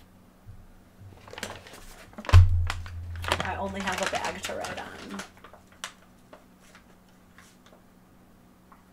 Writing that down. That's a good one. Whoop. I'm tangled. How about for introverts like me who are honestly scared to talk like spouses of friends? Honestly scared to talk like spouses of friends. I think I'm confused. If you could like rephrase that question. But William, thank you for the sub. And a nat 1 emoji. I was thinking that, but I didn't say it out loud, but you're right. I would have to naturally do both. Chad's son hold on his own mom. I would adopt that kid. Dude, that's when you got to do the long con. Is you stick around long enough to adopt the kid. No, but if the other dad is involved, then you can't. But yeah, dude, that's when you know you're an L mom, is when your own kid rats you out for cheating, dude. What do you guys think about, I know we're so distracted from the video now though, but this was a trend for a while. What do you think about the moms who were posting on TikTok bragging about how when they found out that their son was cheating on his girlfriend, they ratted him out? What do you guys think about that? There was like dads bragging about it too. It would be like, how I feel when my kid is crying because I told his girlfriend he was cheating on her, and he's just like calmly reading a book or like sipping a glass of wine. Like, when I think about how I would honestly feel in such a situation, like, if for real I knew my kid was cheating on his girl, like my daughter was cheating on her boyfriend, I don't know if I would go so far as to rat them out, to be honest with you. I would tell my own kid, like, look, they're not coming back over here if you're going to keep this up, because I will not be a part of this. Like, you need to tell them the truth, or they need to stop coming over here. Like, I would have to set some kind of parameter to where my involvement was not even a part of it. Like, I can't even say that I'm involved anymore. I would definitely have a very stern discussion with my child, and I'd be like, you can't be doing this. You need to break it off. You need to tell them the truth and break it off. But I don't know if I would rat out my kid. What would you guys do? If your kid's a cheater, are you ratting them out? I don't know, man. I don't know. It's a lot easier to say that you would rat someone out who you found out was cheating than when you're actually in the situation. What would y'all do? Tell me in the chat. We gotta know. For now, I'm gonna get back to the video. Ooh, I want to read this, though. I've been in this situation before where I was accused of going after a friend's hubby. I was really, really not. Just friends with the guy. Never had an appropriate conversation with him. I've been getting that a lot, dude. I've been getting that, like, forever. If you are friends with a man, then any woman who wants him is going to immediately assume that you also want him. And I kind of get it, because it's like, I want my husband. So a lot of times I just assume other women want my husband, because I do. And I'm like, well, if you have any taste at all, you will certainly want him. I'm insulted if you don't. But not everybody does. But I get why people might assume it. I would rat my kid out. Cheating is just never okay and needs to have consequences. I appreciate that, bipolar honey bear. Maybe I need to be a little bit more of a woman and commit to ratting my potential cheating kids out. Probably wouldn't rat him out, but I'd tell him to either end it or confess or threaten to rat him out. Yeah. It would definitely be a tough conversation for sure. Like, I would be telling my kids straight up, like, you're an idiot if you think you're not going to get caught for this. It is 2020 motherfucking 3. You will get caught. Be honest. All right, let's finish up this video. So, if you want security, if you want someone monogamous that has an opportunity to flourish, you're going to get with a dude who's generally a little bit less attractive. Because the really hot dude that you're seeing at, well, guess what, bitch? You ain't the only one in line. And you ain't the only one in the DMs. So, that's why women traditionally go for dudes who are a little bit less good looking. And you know what? It's not that big of a trade-off, because you just want somebody to care and nurture you. So, that's what... You know what's another crazy thing, though, is while we're on this subject, is I think it's like these guys are saying rightfully, I think it's really common much more common for women to date men who are like less conventionally attractive than they themselves are, for all of the aforementioned reasons. But you know what really pisses people off? It's crazy how much this pisses people off. When a man dares to date a woman who is less conventionally attractive than he is, or worse, more significantly overweight than he is. Have y'all ever noticed how pressed people get about that? I don't know why, but like, people find it so inappropriate and just immediately feel like they can start making such out-of-pocket comments when a fit or in shape man decides he likes heftier women. It's like one of the biggest insults to society when a live woman dates a larger man. People will always make comments about it, but not nearly as much. Don't people generally praise the man for that? Oh, maybe in male circles. This might be a learning moment for the way that the sexes handle things. Different strokes for different folks, nothing wrong with that. Exactly. Everyone has their own preferences. Like, I've said this before, but everybody is somebody's type. Everybody is somebody's type, okay? Like, we all have our own things that we like, and some people will like people who look radically different than the people that you like. That's perfectly fine. But what's interesting is, yeah, I think that in male circles, when you see your brothers dating a bigger girl, you're kind of like, man, good for you. You see her heart. I bet you found a good woman there. But women, it pisses them off.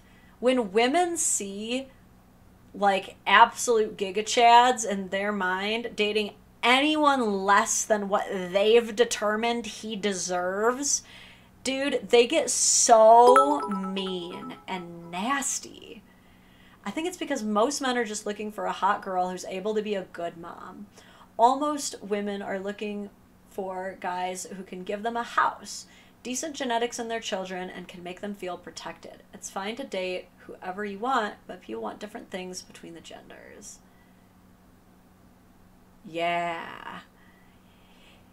Yeah, I think you're right, and I think that people get really confused when a man chooses to, like, not simply date someone who's hot enough by society standards.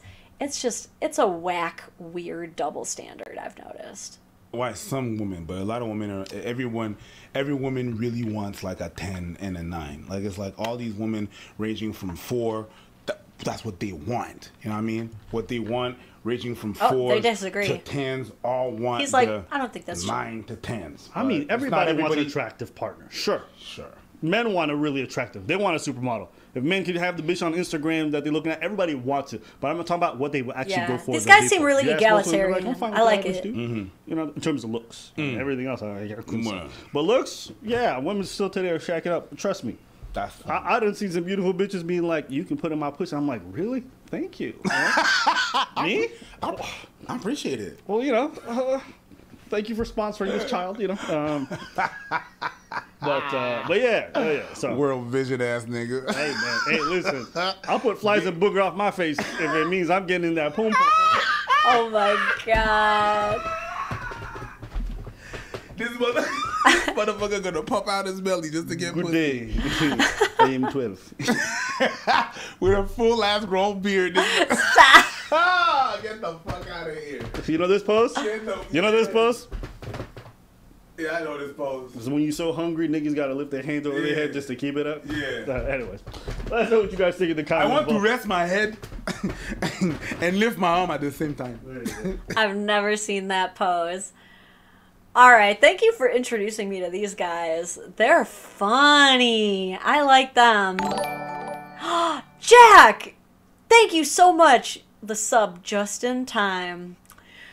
Well, shoot. We've been live for like 3 hours? 3 hours and 45 minutes, roughly. Yeah, we put the work in. But my ears are starting to get a little bit sore from this. And I gotta pee again. You know, it is what it is.